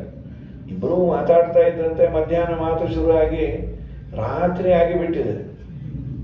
9 ಗಂಟೆ ಆಗಿದೆ. IG ವೆಂಕಟರಮಣಾಚಾರ್ಯ ಪೇಚಾಡಿದ್ರು. ಯಾಕೆ ಅಂದ್ರು ಗೋಪಾಲದಾಸರು, ಇದುವರೆಗೂ ಮುಂಜೆ ಆದಾಗಿನಿಂದ ನಾನು ಕಾಲಾತೀತ ಅರ್ಘ್ಯವನ್ನೇ ಕೊಟ್ಟಿಲ್ಲ, ಸಕಾಲಕ್ಕೆ ಸಂಧ್ಯಾವಂದನೆ ಮಾಡಿದ್ದೇನೆ. ಇವತ್ತು ಮಾತಾಡ್ತಾ ಸೂರ್ಯಾಸ್ತವೂ ಆಗಿ 2 ಗಂಟೆ ಸಂದು ಹೋಗಿದೆ, 2-3 ಗಂಟೆ. ಇವತ್ತು ನಾನು ಪ್ರಾಯಶ್ಚಿತ್ತ ಅರ್ಘ್ಯ ಕೊಡಬೇಕಲ್ಲ. ಗೋಪಾಲದಾಸರಂದರು, ಇಷ್ಟೊತ್ತು ನಾವು ಮಾಡಿದ್ದೇನು ಅಂದ್ರಂತೆ. ಅದು ಹರಟೆ ಅಲ್ವಾ? ದೇವರಿಗೆ ಸಂಬಂಧಪಟ್ಟ ಹರಟೆ ಅಂತ ಆದರೆ ಅದೇ ಸಂಧ್ಯಾವಂದನೆ ಅಂದ್ರಂತೆ. ಅದೇ ಸಂಧ್ಯಾವಂದನೆಯ ಸ್ಟೇಟಸ್ಸು. ನಾನು ದೇವ್ರ ಮನೆಯಲ್ಲಿ ಕೂತ್ಕೊಂಡು ಊರೆಲ್ಲ ಹರಡ್ತಾ ಇದ್ರೆ ಅದು ದೇವ್ರ ಪೂಜೆ ಏನಾಗೋದಿಲ್ಲ. ಇವಾಗ ಕೂತಾಗ ಎಲ್ಲ ಸುದ್ದಿನೂ ಅಲ್ಲೇ ಬರುತ್ತೆ. ಕೆಲಸದವಳು ಬಂದ, ನಿನ್ನ ಯಾಕೆ ಬರಲಿಲ್ಲ ಕೇಳು ಅಂತ ಶುರು ಮಾಡಿಬಿಡ್ತಾನೆ ಅವನು. ಆ ಹೆಂಡತಿ ಅಂತ ಅಲ್ರಿ, ನನಗೂ ಹಾಡು ತಪ್ಪಿಸ್ತೀನಿ, ನೀವು ಅವಳು ಬಂದ ನೀವೇ ನೋಡ್ತಾ ಕೂತ್ಕೊಳ್ಳಿ ಅಂತ ಇವಳು. ಹೀಗೆಲ್ಲ 108 ಸಮಸ್ಯೆಗಳು. ದೇವರ ಪೂಜೆಗಾಗಿ ಕಮಿಟ್ ಆಗಿದ್ದೇವೆ ಅಂದರೆ ಅದನ್ನು ಬಿಟ್ಟು ಬೇರೆ ಏನು ಮಾತಾಡಬಾರದು. ಬಹಳ ದೊಡ್ಡ ವ್ಯಕ್ತಿ ನಮಗೆ ಅಪಾಯಿಂಟ್ಮೆಂಟ್ ಕೊಟ್ಟಿಯಾನೆ ಅನ್ಕೊಂಬೇಡ, ಮೋದಿ ನಮಗೆ ಅಪಾಯಿಂಟ್ಮೆಂಟ್ ಕೊಟ್ಟಿಯಾನೆ, ಅವನ ಹತ್ರ ಹೋಗಿ ಕೆಲಸಕ್ಕೆ ಬಾರದು ಮಾತಾಡ್ತಾ ಇದ್ರೆ ಕೊಡೋದೇ 3 ನಿಮಿಷ, ಎದ್ದು ಹೋಗುವಂತಾನೆ. ಏನು ಹೇಳಬೇಕು ಅದನ್ನು ತಕ್ಷಣ ಮಾತಾಡಬೇಕು. ಸರ್ವೋತ್ತಮನಾದ ದೇವರ ಒಟ್ಟಿಗೆ ನಾವು ಕಮಿಟ್ ಆಗಿದ್ದೇವೆ. ಕಮಿಟ್ ಆದಾಗ ಮಾಡುವ ಪೂಜೆಯ ಸಂದರ್ಭದಲ್ಲಿ ಮಾತಾಡಬೇಡ, ಮಂತ್ರಸ್ತೋತ್ರಗಳನ್ನು ಹೇಳು. ನಿಜವಾಗಲೂ ಅರ್ಥಾನುಸಂಧಾನ ಬಂದರೆ ತುಂಬ ಪುಣ್ಯ ಇದೆ, ಹೀಗೆ ಮಾಡು ಅಂತ. ಹಾಗಾಗಿ ಬಹಳ ಪುಣ್ಯ. ದೇವರ ಪೂಜೆಯನ್ನು ಮನಪೂರ್ವಕವಾಗಿ ಮಾಡೋದಾದರೆ ಸತ್ಯಧರ್ಮತೀರ್ಥ ಶ್ರೀಪಾದಂಗಳವರ ಬಗ್ಗೆ ನಮ್ಮ ಗುರುಗಳು ಹೇಳ್ತಾ ಇರ್ತಾರೆ, ಅವರ ಅಡಿಯಂದರಿಗೆ ಇನ್ನೇನು ಪ್ರಾಣ ಹೋಗುವ ಸಂದರ್ಭ ಅಂತ. ಜ್ಯೋತಿಷ್ಕರು ಹೇಳಿದ್ರು, ಸತ್ಯಧರ್ಮರು ಸ್ವಾಮಿಗಳು ಇವ್ರನ್ನ ಉಳಿಸ್ಬೋದು. ಹೇಗೆ ಅಂದರು, ಅವರು ಪೂಜೆ ಮಾಡಿದಂತಹ ಪುಣ್ಯ 1 ವಾರ ಕೊಟ್ಟರೆ ಇವರಿಗೆ ದಾರ ಎರೆದ್ರೆ ಇವರೊಂದು 10 ವರ್ಷ ಚೆನ್ನಾಗಿರ್ತಾರೆ ಅಂತ. ಗುರುಗಳಲ್ಲಿ ಬಂದು ಹೇಳೋದಂತೆ, ನಿಮ್ಮ ಅಳಿಯನ ಪ್ರಾಣ ನಿಮ್ಮ ಕೈಯಲ್ಲಿದೆ, ನನಗೆ ಏನು ಸಂಬಂಧ ಅಂದರು ಅವರು. 10 ವರ್ಷ ಅವರು ಬದುಕಬಹುದು. ನೀವು ಒಂದು ವಾರ ಪೂಜೆ ಮಾಡಿದ ರಾಮದೇವರ ಪೂಜೆಯದು ಪುಣ್ಯ ಕೊಡಿ, 10 ನಿಮಿಷದ್ದು ಕೊಡೋದಿಲ್ಲ ಅಂದ್ರಂತೆ. ದೇವರಲ್ಲಿ ಪ್ರಾರ್ಥನೆ ಮಾಡ್ತೇನೆ ಎಲ್ಲ ನನ್ನ ಶಿಷ್ಯರು ಚೆನ್ನಾಗಿರ್ಲಿ ಅಂತ. ಅನಂತ ಜನ್ಮದ ಪುಣ್ಯ ಮೂಲರಾಮದೇವರನ್ನ ವ್ಯಾಸಮುಷ್ಟಿಯನ್ನು ಮುಟ್ಟೋದು, ಅದನ್ನು ಹೋಗಿ ನಾನು ನನ್ನ ಸಂಸಾರಕ್ಕಾಗಿ ಬಳಸ್ಕೊಳ್ಳೋದ? ಸರ್ವಥಾ ಬಳಸ್ಕೋವಲ್ಲ, ಅದನ್ನು ಬಳಸಿಕೊಳ್ಳೋದು ಅಂತಾದರೆ ಪಾಠ ಪ್ರವಚನ ನಿರ್ವಿಘ್ನವಾಗಿ ನಡೀಲಿ ಅನ್ನೋದು ಬಿಟ್ಟು ಬೇರೆ ಯಾವ ಕಾಮ್ಯ ಕರ್ಮವನ್ನು ನಾನು ಕೇಳೋದಿಲ್ಲ ಅಂದ್ರಂತ ಪುಣ್ಯಾತ್ಮರು. ಯಾರು ಬಿಡ್ತಾರೆ? ಅಳಿಯ ಬದುಕ್ತಾನೆ ಅಂದರೆ ರಾಮದೇವರೇ ಕೊಟ್ಟು ಬಿಟ್ಟಿರೋರು. ದೇವರ ಪೂಜೆಯನ್ನು ಇರಲಿ, ಮೂಲರಾಮದೇವರ ಅಲ್ಲದೆ ಇರುವುದು, ವ್ಯಾಸಮುಷ್ಟಿ ಅಲ್ಲದೆ ಇರುವುದು, ನಾವು ನಮ್ಮ ಮನೆಯಲ್ಲಿರುವ ಶಾಲಿಗ್ರಾಮದಲ್ಲಿ ಭಗವಂತನ ಪೂರ್ಣ ಸನ್ನಿಧಾನ ಇದೆ. ತಿರುಪತಿ ತಿಮ್ಮಪ್ಪನ ಸನ್ನಿಧಾನ ಹೇಗೆ ಶ್ರೇಷ್ಠವೋ ಹಾಗೆ ಶಾಲಿಗ್ರಾಮದಲ್ಲಿ ಸದಾ ದೇವರ ಸನ್ನಿಧಾನ ಇದೆ. ಆವಾಹನೆ ಇಲ್ಲ, ವಿಸರ್ಜನೆ ಇಲ್ಲ. ಅವನೊಟ್ಟಿಗೆ ನಾವು ಪೂಜೆಯನ್ನು ಮಾಡಬೇಕಾದ್ರೆ ಕಮಿಟ್ ಆದಾಗ ಹರಟೆ ಹೊಡೆಯೋದು ಪ್ರಯೋಜನ ಇಲ್ಲ. ಹೀಗೆ ದೇವರನ್ನ ಚಿಂತನೆ ಮಾಡಿದರೆ ನಮ್ಮೆಲ್ಲ ಇಂದ್ರಿಯಗಳಿಂದ ಆಗ ಪಾಪದ ಪ್ರಸಕ್ತಿ ಇಲ್ಲ. ಕೊಳಕಾದ ಮನಸ್ಸು ಶುದ್ಧ ಆಯಿತು. ಶುದ್ಧವಾದ ಮನಸ್ಸಿನಲ್ಲಿ ದೇವರ ಪ್ರತಿಬಿಂಬ ಕಾಣುತ್ತೆ. ಅದನ್ನು ಚಿಂತನೆ ಮಾಡು. ದೇವರು ಹೇಗಿದ್ದಾನೆ ಅಂದರೆ ದೇವರ ಅವಯವಗಳ ಚಿಂತನೆ, ದೇವರ ಕ್ವಾಲಿಟೀಸ್, ಗುಣಧರ್ಮಗಳನ್ನು ಚಿಂತನೆ ಮಾಡೋದೇ ದೇವರನ್ನು ತಿಳ್ಕೊಬೋದು. ಸಂಚಿಂತೆಯೇ ಭಗವತ ಚರಣಾರವಿಂದ ವಜ್ರಾಂಕುಶಧ್ವಜ ಸರೋರುಹ ಲಾಂಛನಾಡ್ಯಂ ಅಂತ ತೃತೀಯ ಸ್ಕಂದ ಭಾಗವತದಲ್ಲಿ ಹೇಳುತ್ತೆ. ಇಲ್ಲಿ ಕೇಚಿತ್ ಸ್ವದೇಹಾಂತರ ಹೃದಯಾವಕಾಶೇ ಪ್ರಾದೇಶ ಮಾತ್ರ ಪುರುಷಂ ವಸಂತಂ ಚತುರ್ಭುಜಂ ಕಂಜರತಾಂಗ ಶಂಕ ಗದಾಧರಂ ಧಾರಣೆಯ ಸ್ಮರಂತಿ. ಚತುರ್ಭುಜ ಶಂಕ ಚಕ್ರ ಗದಾ ಪದ್ಮವನ್ನು ಧಾರಣೆ ಮಾಡಿಯಾನೆ ಅಂತ ಒಂದೊಂದೇ ಅವಯವ ಚಿಂತನೆ ಮಾಡಿ ದೇವರ ಒಂದು ವಾಸನಾಮಯವಾದ ರೂಪ, ಕಣ್ಣು ಮುಚ್ಚಿದ ಕೂಡಲೇ ದೇವರ ಒಂದು ಪಿಕ್ಚರ್ ನಮ್ಮ ಹೃದಯದಲ್ಲಿ ಹೊಳಿಲಿಕ್ಕೆ ಶುರು ಆದ ಮೇಲೆ ಕಂಟಿನ್ಯೂ ಮಾಡು. ಒಮ್ಮೆ ದೇವರು ತನ್ನನ್ನು ನಿನಗೆ ತೋರಿಸಿಕೊಳ್ತಾನೆ, ಆಗ ನಿನಗೆ ಬೋರ್ಡಿಂಗ್ ಪಾಸ್ ಸಿಕ್ತು, ಅಪರೋಕ್ಷ ಜ್ಞಾನ ಆಯಿತು, ನಿನ್ನ ಸಂಸಾರದ ಈ ಸಮಸ್ಯೆಗಳು ಬಗೆಹರಿತು ಅಂತ. ಇದಾದ ಮೇಲೆ ಪ್ರಾಣವನ್ನು ಬಿಡುವ ಬಗ್ಗೆ ಹೇಳ್ತಾರೆ. ಹೇಗೆ ಪ್ರಾಣ ಬಿಡೋದು ಅಂತ. ಮಧ್ಯದಲ್ಲಿ ಒಂದು ನಾಡಿ ಇದೆ, ಸುಷುಮ್ನಾ ನಾಡಿ ಅಂತ. ಎಡ ಹಾಗೂ ಬಲದಲ್ಲಿ ನಾಡಿಗಳಿದ್ದಾವೆ. ಎಡಭಾಗದ ನಾಡಿಯ ಹೆಸರು ಇಡಾ ನಾಡಿ, ಬಲಭಾಗದ ನಾಡಿಯ ಹೆಸರು ಪಿಂಗಳ ಅಂತ. ಪ್ರಾಣಶಕ್ತಿಯನ್ನು ಇಲ್ಲಿ ಮೇಲೆ ಎಬ್ಬಿಸ್ಬೇಕಂತೆ. ಈ ಮಧ್ಯನಾಡಿಯಲ್ಲಿ 6 ಜಾಯಿಂಟ್ ಆಗೋ ಎನರ್ಜಿ ಪಾಯಿಂಟ್ಸ್ ಅಂತ ಯೋಗ ಕ್ಲಾಸಲ್ಲಿ ಅದನ್ನೆಲ್ಲ ಮೆನ್ಷನ್ ಮಾಡ್ತಾರೆ. ಮೂಲಾಧಾರ, ಸ್ವಾಧಿಷ್ಠಾನ, ಮಣಿಪುರ, ಅನಾಹತ, ವಿಶುದ್ಧ, ಆಜ್ಞಾ ಅಂತ ಚಕ್ರಗಳು, ಷಟ್ಚಕ್ರ ಚಿಂತನೆ ಅಂತ. ತಲೆಯ ಮೇಲೆ ಸಹಸ್ರಾರ ಅಂತ 1000 ದಳದ ಕಮಲ. ಪ್ರಾಣಶಕ್ತಿಯನ್ನು ಮೇಲೆ ಎಬ್ಬಿಸಿ ಇಲ್ಲಿ ತಂದು 24 ನಿಮಿಷ ದೇವರನ್ನು ಧ್ಯಾನ ಮಾಡಿ, ಅವನು ಸಾಧನೆ ಮುಗಿದಿದೆ ಅಂದರೆ ಬ್ರಹ್ಮರಂಧ್ರ ಹೊಡೆದು ಹೋಗ್ಬೋದು, ಸಾಧನೆ ಇನ್ನೂ ಬಾಕಿ ಇದೆ ಅಂದರೆ ಪುನಃ ಪ್ರಾಣಶಕ್ತಿಯನ್ನು ಇಳಿಸೋದು. ಹೀಗೆ ಪ್ರಾಣವನ್ನು ಬ್ರಹ್ಮರಂಧ್ರದಿಂದ ಅವನು ಬಿಟ್ಟ ಅಂದರೆ ಸೀದಾ ಅಮುಕ್ತ ಸ್ಥಾನ ವೈಕುಂಠಕ್ಕೋ ಸತ್ಯಲೋಕಕ್ಕೆ ಹೋಗ್ತಾನೆ. ಎಡದಿಂದ ಹೋದರೆ ಪಿತೃಯಾನ, ಬಲದಿಂದ ಪ್ರಾಣೋತ್ಕ್ರಮಣ ಆದರೆ ದೇವಯಾನ. ದೇವಯಾನಂ ಪಿಂಗಲಾಭಿಹಿ ಅಂತ ಹೇಳ್ತಾರೆ. ಪಿತೃಯಾನ ಅನ್ನೋದು ಇಡಾನಾಡಿಯಿಂದ ಅಂತ. ಇಷ್ಟು ಹೇಳಿ ಆದಮೇಲೆ ರಾಜ ಕೇಳಿದ, ಇಷ್ಟಕ್ಕೆ ನಿಲ್ಲಿಸಬೇಡಿ, ಇನ್ನೇನಾದರೂ ಹೇಳಿ. ನನಗೆ 7 ದಿವಸ ಇದೆ, ನಿನ್ನ ಪುಣ್ಯವೋ 7 ದಿವಸ ಗ್ಯಾರಂಟಿ ಇದೆ. ಖಟ್ವಾಂಗ 2 ಗಳಿಗೆ ಅವನಿಗಿದ್ದದ್ದು, ಅಷ್ಟರಲ್ಲೇ ದೇವರ ಧ್ಯಾನ ಮಾಡಿ. ಖಟ್ವಾಂಗ ಅಂದರೆ ದಿಲೀಪ ರಾಜ, ರಾಮನ ವಂಶದಲ್ಲಿ ಬಂದಂಥವನು. ಹಾಗಾಗಿ ಅವನು ಸಾಧನೆಯನ್ನು ಮಾಡಿಕೊಂಡ. ರಾಜ, ನಿನಗಾದರೂ ಬೇಕಾದಷ್ಟಿದೆ, ಅವಶ್ಯ ಹೇಳ್ತೇನೆ ಅಂತ ಹೇಳಿ, ನಮಪ್ಪರಸ್ಮೈ ಪುರುಷಾಯ ಭೂಯಸೆ ತದುದ್ಭವಸ್ಥಾನ ನಿರೋಧ ಲೀಲಯ ಗೃಹೀತ ಶಕ್ತಿ ತ್ರತಯಾಯ ದೇಹಿನ ಅಂತರ್ಧ್ರುವಾಯ ಅನುಪಲಭ್ಯವರ್ಪಣೆ. ನೋಡು, ಭಗವಂತನ ಬಗ್ಗೆ ನಾವು ತಿಳಿಯಬೇಕಾದರೆ ಎಲ್ಲಿದ್ದಾನೆ? ನಿನ್ನೊಳಗೆ ಇದ್ದಾನೆ. ಅಂತರ್ಧ್ರುವಾಯ ಅನುಪಲಭ್ಯವರ್ಪಣೆ. ಆದರೆ ನೀನು ಅವನಿಗಾಗಿ ಪ್ರಯತ್ನ ಮಾಡದೇ ಇದ್ರೆ ನಿನ್ನಲ್ಲೇ ಇದ್ದರೂ ಅವನು ನಿನಗೆ ಕಾಣೋದಿಲ್ಲ ಅಂಥೇಳಿ ವಿಶೇಷವಾಗಿ ಹೇಳಿದ ಮೇಲೆ, ನಾನು ನಿನಗೆ ಏನು ಭಾಗವತ ಹೇಳ್ತೇನೆ ಅದು ಬ್ರಹ್ಮನಾರದ ಸಂವಾದ. ಬ್ರಹ್ಮದೇವರಿಗೂ ನಾರದರಿಗೂ ಒಂದು ಕಾನ್ವರ್ಸೇಷನ್ ನಡೆದಿದೆ. ನಾರದರು ಬಂದು ಬ್ರಹ್ಮದೇವರಲ್ಲಿ ಕೇಳ್ತಾರೆ, ನೀನೇ ಸರ್ವೋತ್ತಮ ಅಂತ ಅಂದ್ಬಿಟ್ರು. ಅಯ್ಯಯ್ಯೋ, ನಾನು ಸರ್ವೋತ್ತಮ ಅಲ್ಲಪ್ಪ, ನಾನು ತುಂಬ ಸಣ್ಣವನು. ಸರ್ವೋತ್ತಮ ನನ್ನಲ್ಲಿ ಇದ್ದಾನೆ, ನಮ್ಮಪ್ಪ ನನ್ನಲ್ಲಿ ಇದ್ದಾನಷ್ಟೇ. ನಾನು ಸಣ್ಣವನು, ನಾನು ನಾಭಿಯಲ್ಲಿ ಅವತಾರ ಮಾಡಿದೆ. ದೇವರ ಅನುಗ್ರಹ ಆಗಬೇಕಾದ್ರೆ ಏನೇನು ಮಾಡಬೇಕು ಅನ್ನೋ ಮಾತುಗಳನ್ನು ಹೇಳಿ ಇಲ್ಲೊಂದು ಸುಂದರವಾದ ಚಿಂತನೆಯನ್ನು ಹೇಳ್ತಾರೆ. ಕಾರ್ಯಕಾರಣ ಕರ್ತೃತ್ವೇ ದ್ರವ್ಯಜ್ಞಾನ ಕ್ರಿಯಾಶ್ರಯ ಬದ್ನಂತಿ ನಿತ್ಯದಾಮುಕ್ತಂ ಮಾಯಿನಂ ಪುರುಷಂ ಗುಣಾಹ. ಈ ಸತ್ವ, ರಜಸ್ಸು, ತಮಸ್ಸು 3 ಗುಣಗಳೇ ನಮ್ಮನ್ನು ಬಂಧನ ಮಾಡೋದು. ಸಂಸ್ಕೃತದಲ್ಲಿ ಗುಣ ಅಂದರೆ ಹಗ್ಗ ಅಂತ ಅರ್ಥನೂ ಇದೆ. ಇದೊಂಥರ ಹಗ್ಗವೇ. ಕಾರ್ಯ ಕಾರಣ ಕರ್ತೃತ್ವೆ. ಅದಕ್ಕೆ ಆಚಾರ್ಯರಂತಾರೆ ಯಾವುದು ಈ ಗುಣಗಳಿದೆಯಲ್ಲ, ಸತ್ವಗುಣ, ರಜೋಗುಣ, ತಮೋಗುಣ, ಈ ಮೂರು ಗುಣಗಳೇ ಬಂಧಕವೂ ಹೌದು ಮೋಚಕವೂ ಹೌದು. ಯಾವಾಗ ಬಂಧಕ ಯಾವಾಗ ಮೋಚಕ, ಅದರ ಎಫೆಕ್ಟ್ ಏನು ಅನ್ನೋದನ್ನ ತುಂಬ ಸುಂದರವಾಗಿ ಮಧ್ವಾಚಾರ್ಯರು ತಿಳಿಸಿಕೊಡ್ತಾರೆ. ಜ್ಞಾನೇಂದ್ರಿಯಶ್ಚ ಮನಸಾ ಸತ್ವಂ ಬಧ್ನಾತಿ ಪುರುಷನ್. ಜ್ಞಾನೇಂದ್ರಿಯ ಹಾಗೂ ಮನಸ್ಸು ಇವುಗಳ ಮೇಲೆ ಸತ್ವಗುಣದ ಜುರಿಸ್ಟಿಕ್ಷನ್ಸ್ ಅಂತೆ. ಪಂಚ ಜ್ಞಾನೇಂದ್ರಿಯ ಹಾಗೂ ಮನಸ್ಸು. ಕರ್ಮೇಂದ್ರಿಯೈ ರಜ ಕರ್ಮೇಂದ್ರಿಯೇ ನಿತ್ಯಂ ಶರೀರೇಣ ತಮಸ್ತತ. ರಜೋಗುಣ ಕರ್ಮೇಂದ್ರಿಯಗಳ ಮೇಲೆ ಅದರ ಹೋಲ್ಡ್ ಅಂತೆ. ತಮೋಗುಣ ಈ ಶರೀರವನ್ನ ನಿಯಂತ್ರಣ ಮಾಡೋದು. ಅಂತರಮ್ಯತ್ತು ಕರ್ತೃತ್ವಂ ತತ್ತತ್ವೇನ ಅಭಿಮನ್ಯತೆ ರಜಸಾ ತ್ವಭಿಮನ್ಯೇತ ಕರಣೆ ಕರ್ಮಕಾರಣೈ ಅಂತ ಹೇಳಿ ಶಾರೀರಂ ವೇದರಾಜ್ಯಂತೂ ತಮಸಾಖ್ಯಭಿಮನ್ಯತೆ. ಏನಾಗುತ್ತೆ, ಈ ಸ್ಥೂಲವಾದದ್ದು ಹಾಗೂ ಸೂಕ್ಷ್ಮವಾದದ್ದು ಅಂತ ಈ ಗುಣಗಳಲ್ಲಿ ಎರಡಿದ್ದಾವೆ. ಸೂಕ್ಷ್ಮವಾದದ್ದು, ಇದರ ವಿವರಣೆಯನ್ನ ಟಿಪ್ಪಣಿಕಾರರು ತುಂಬ ಚೆನ್ನಾಗಿ ಬರೀತಾರೆ. ಸೂಕ್ಷ್ಮವಾದಂತಹ ಸತ್ವಗುಣ, ಸೂಕ್ಷ್ಮವಾದ ರಜೋಗುಣ, ಸೂಕ್ಷ್ಮವಾದ ತಮೋಗುಣ ಬಂಧನದ ಬಿಡುಗಡೆಗೆ ಕಾರಣ ಅಂತ. ಏನ್ ಮಾಡುತ್ತೆ ಸೂಕ್ಷ್ಮವಾದದ್ದು? ಈಗ ಹೇಳಿದಂತೆ ಜ್ಞಾನೇಂದ್ರಿಯಗಳಿಂದ ಭಗವಂತನಿಗೆ ಸಂಬಂಧಪಟ್ಟ ಜ್ಞಾನ ಸಂಪಾದನೆಯನ್ನ, ಕಣ್ಣಿನಿಂದ ದೇವರ ಮೂರ್ತಿಗಳನ್ನು ನೋಡಬೇಕು, ಕಿವಿಯಿಂದ ದೇವರ ಬಗ್ಗೆ ಕೇಳಬೇಕು, ಸಚ್ಚಾಸ್ತಾದಿ ಶ್ರವಣಾದಿಗಳಲ್ಲಿ ಅವನಿಗೆ ಆಸಕ್ತಿಯನ್ನು ಹುಟ್ಟಿಸಿ ಪುಣ್ಯವನ್ನು ಕೊಟ್ಟು ಮೋಚಕ ಆಗತ್ತೆ ಸೂಕ್ಷ್ಮ. ಅದೇ ಸ್ಥೂಲ ಏನು ಗೊತ್ತಾ, ದೇವರಿಗೆ ಏನು ಬೇಡವೋ, ದೇವರಿಂದ ದೂರ ಆಗ್ಲಿಕ್ಕೆ ಏನೇನು ಬೇಕೋ ಅದರಲ್ಲಿ ನಮ್ಮನ್ನು ಪೂರ್ಣ ಇನ್ವಾಲ್ವ್ ಮಾಡಿ ನಿರಂತರ ಸೀರಿಯಲ್ ನೋಡ್ತಾ ಸೀರಿಯಸ್ ಆಗಿ ಅಂತ ಜೀವನ ಕಳೆದು ಬಿಡ್ತೀವಿ. ಇದು ಸ್ಥೂಲವಾದದ್ದು ಮಾಡೋದು. ಸೂಕ್ಷ್ಮವಾದ ರಜೋಗುಣ ಇದೆಯಲ್ಲ, ಕರ್ಮೇಂದ್ರಿಯಗಳಿಂದ ಪ್ರದಕ್ಷಿಣೆಯನ್ನು ಮಾಡಿಸುತ್ತೆ. ನಮ್ಮ ಕರ್ಮೇಂದ್ರಿಯಗಳಿಂದ ದೇವರಿಗೆ ಸಂಬಂಧಪಟ್ಟ ಕ್ರಿಯೆಗಳನ್ನು ಮಾಡಿಸಿ ಶ್ರೀಹರಿ ಮಾಡಿಸಿದ ಅನ್ನೋ ಅನುಸಂಧಾನ ತಂದುಕೊಡುತ್ತೆ. ಅದೇ ಈ ಕರ್ಮೇಂದ್ರಿಯಗಳ ಸ್ಥೂಲವಾದದ್ದು ನಾನು ಮಾಡದೆ ಅನ್ನೋ ಅಭಿಮಾನವನ್ನು ತಂದುಕೊಡುತ್ತೆ. ಇನ್ನು ಶರೀರದ ಮೇಲೆ ತಮೋಗುಣ, ಅದು ಸ್ಥೂಲವಾದದ್ದು ನಾನು ನನ್ನ ಹಿತ ನಾನೇ ಮಾಡಿದ್ದು ಅಂತ. ಸೂಕ್ಷ್ಮವಾದದ್ದು ಹಾಗೆ ಮಾಡೋದಿಲ್ಲಂತೆ. ಏಕಾದಶಿಯಾದಿ ಉಪವಾಸಗಳನ್ನು ಮಾಡಿಸಿ ದೇಹದಂಡನೆಯನ್ನು ಮಾಡಿಸಿ ಒಂದೇನೋ ತೃಪ್ತಿ, ಶ್ರಮ ಆದರೂ ತೃಪ್ತಿ. ಅಪ್ಪ ದೇವರು ನಡೆಸೋದಪ್ಪ 2 ಕಾಸು, ದೇವರು ಮುಗಿಸೋದಪ್ಪ ವ್ರತ, ಅಲ್ಲೆಲ್ಲ ಪಾಪ ಕಷ್ಟಪಟ್ಟು ಹೋಗಿ ಬರ್ತಾರೆ.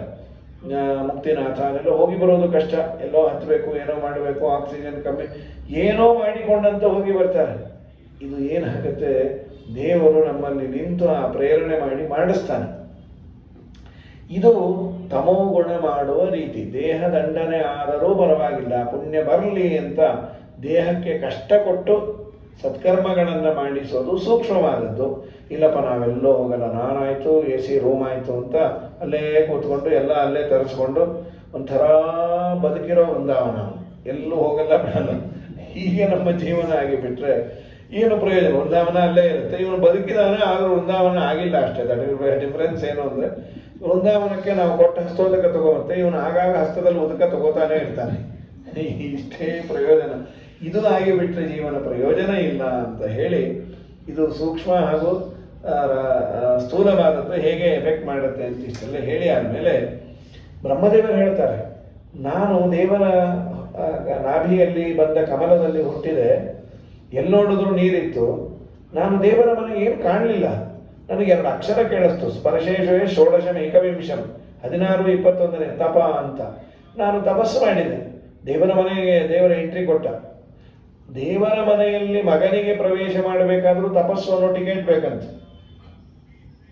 ಹೇಗಿದೆ ವೈಕುಂಠ? ವೈಕುಂಠದ ವರ್ಣನೆಯನ್ನು ಮಾಡ್ತಾರೆ. ಆ ವೈಕುಂಠದ ಬಗ್ಗೆ ಕೇಳಿದ್ವಿ. ಅಲ್ಲಿಗೆ ಹೋದವರು ಇಲ್ಲಿ ಯಾರು ಬರಲ್ಲ, ಯಾಕೆಂದ್ರೆ ಅಲ್ಲಿ ಹೋದರೆ ಪರ್ಮನೆಂಟ್ ಅಲ್ಲೇ ಇರೋದು. ನಚ ಪುನರಾವರ್ತತೆ, ಮತ್ತೆ ಬರೋದಿಲ್ಲ. ಅವನ ಪುರಕ್ಕೆ ಹೋದ ಜನರು ಒಮ್ಮೆಗಾನ ಹಿಂದಿರುಗಾರು. ಅಲ್ಲಿಗೆ ಹೋಗಿ ಬಂದಿದ್ದೀವಿ ಅಂದ್ರೆ ಎಲ್ಲ ಬಂಡಲ್ ಅದು. ಮೊನ್ನೆ ಹೋಗಿದ್ದೆ ವೈಕುಂಠಕ್ಕೆ, ಮೊನ್ನೆ ಬಂದ್ಬಿಟ್ಟೆ ಅಂದ್ರೆ ಅದು ಸಮಾರಾಧನೆಗೆ ಹೋಗಿ ಬಂದೆ ಯಾರು ಅಂತ ಅಷ್ಟೇ. ಹಾಗಾಗಿ ವೈಕುಂಠಕ್ಕೆ ಹೋದವರು ಬರೋದಿಲ್ಲ. ಅಲ್ಲಿದ್ದವರು ಇಲ್ಲಿಗೆ, ಇಲ್ಲಿದ್ದವ್ರಿಗೆ ಅಲ್ಲಿ ಅನುಭವ ಇಲ್ಲ, ಅಲ್ಲಿದ್ದವ್ರು ಇಲ್ಲಿಗೆ ಬರಲ್ಲ. ನಮ್ಮ ಪ್ರಯತ್ನ ಇಲ್ಲ ವೈಕುಂಠಕ್ಕೆ. ಅದು ಹೇಗಿದೆ ಅನ್ನೋದೇ ಗೊತ್ತಿಲ್ಲ ಅಂದ್ರೆ ಹಾಸ್ಯಾಸ್ಪದ ಆಗುತ್ತೆ. ಅದು ಸಿಲೆಬಸ್ ಏನು ಅಂತ ಗೊತ್ತಿಲ್ಲದೆ ಎಕ್ಸಾಮಿನೇಷನ್ ತಗೊಂಡ್ರೆ ಹಾಗಾದ್ರೆ ವೈಕುಂಠ ಹೇಗಿದೆ? ಬ್ರಹ್ಮದೇವರು ಮಾತ್ರ ಸ್ಪೆಷಲ್ ಆಗಿ ದೇವರು ಕೊಟ್ಟ ಎಂಟ್ರಿ. ನೀವು ಹೋಗಿ ಎಲ್ಲರಿಗೂ ವರ್ಣನೆ ಮಾಡಿ. ಶ್ರೀರತ್ತ ರೂಪಿಣ್ಯರುಗಾಯ ಪಾದಯೋ ಕರೋತಿ ಮಾನಂ ಬಹುಧ ವಿಭೂತಿಭಿಹಿ. ಅಲ್ಲಿ ಕಾಲದ ಒಂದು ಎಫೆಕ್ಟ್ ಇಲ್ಲ.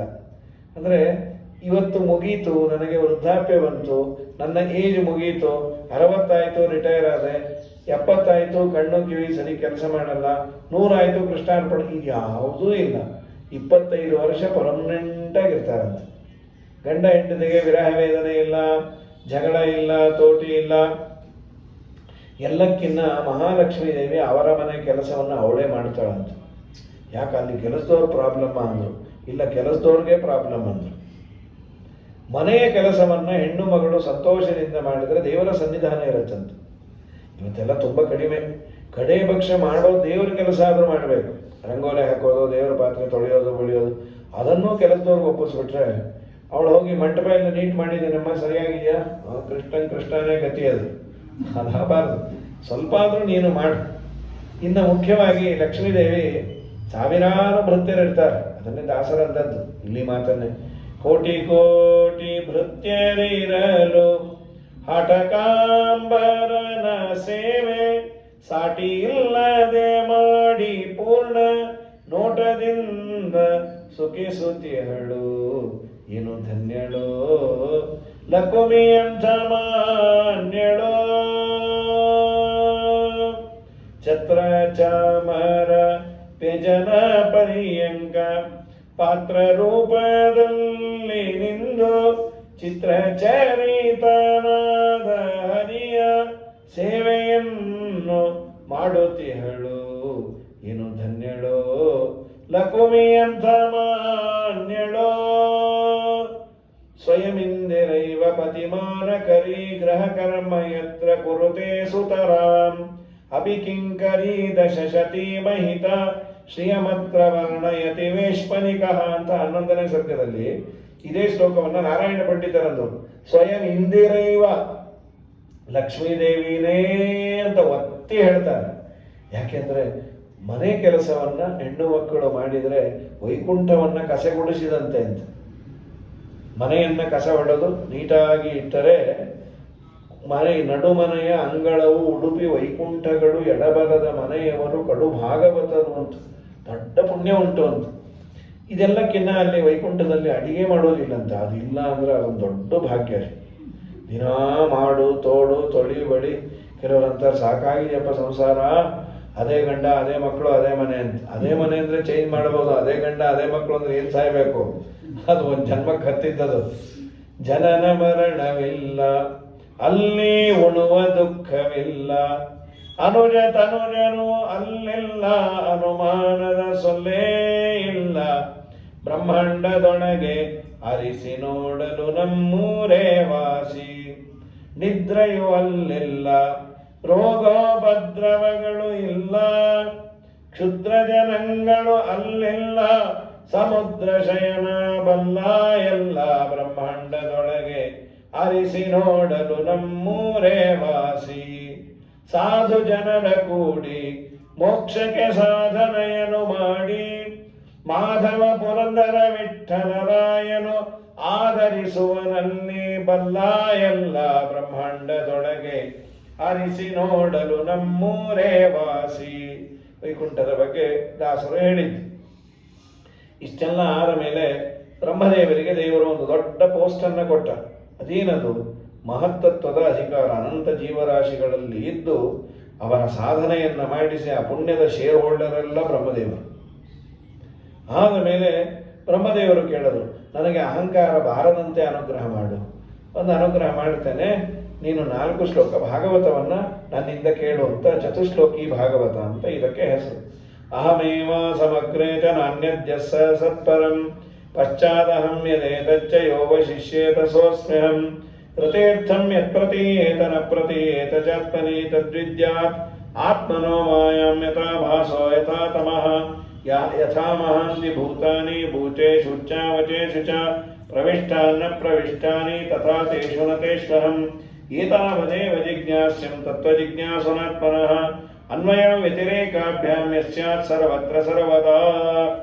ಹೀಗೆ 4 ಶ್ಲೋಕ. ಅಹಮೇವ ಆಸಂ ಅಗ್ರೆ. ಅಗ್ರೆ ಅಂದರೆ ಸೃಷ್ಟಿಯಾಗುವ ಮುಂಚೆ ನಾನೊಬ್ಬನೇ ಇದ್ದೆ, ಪ್ರಳಯ ಕಾಲದಲ್ಲೂ ನಾನೊಬ್ಬನೇ ಇರ್ತೇನೆ.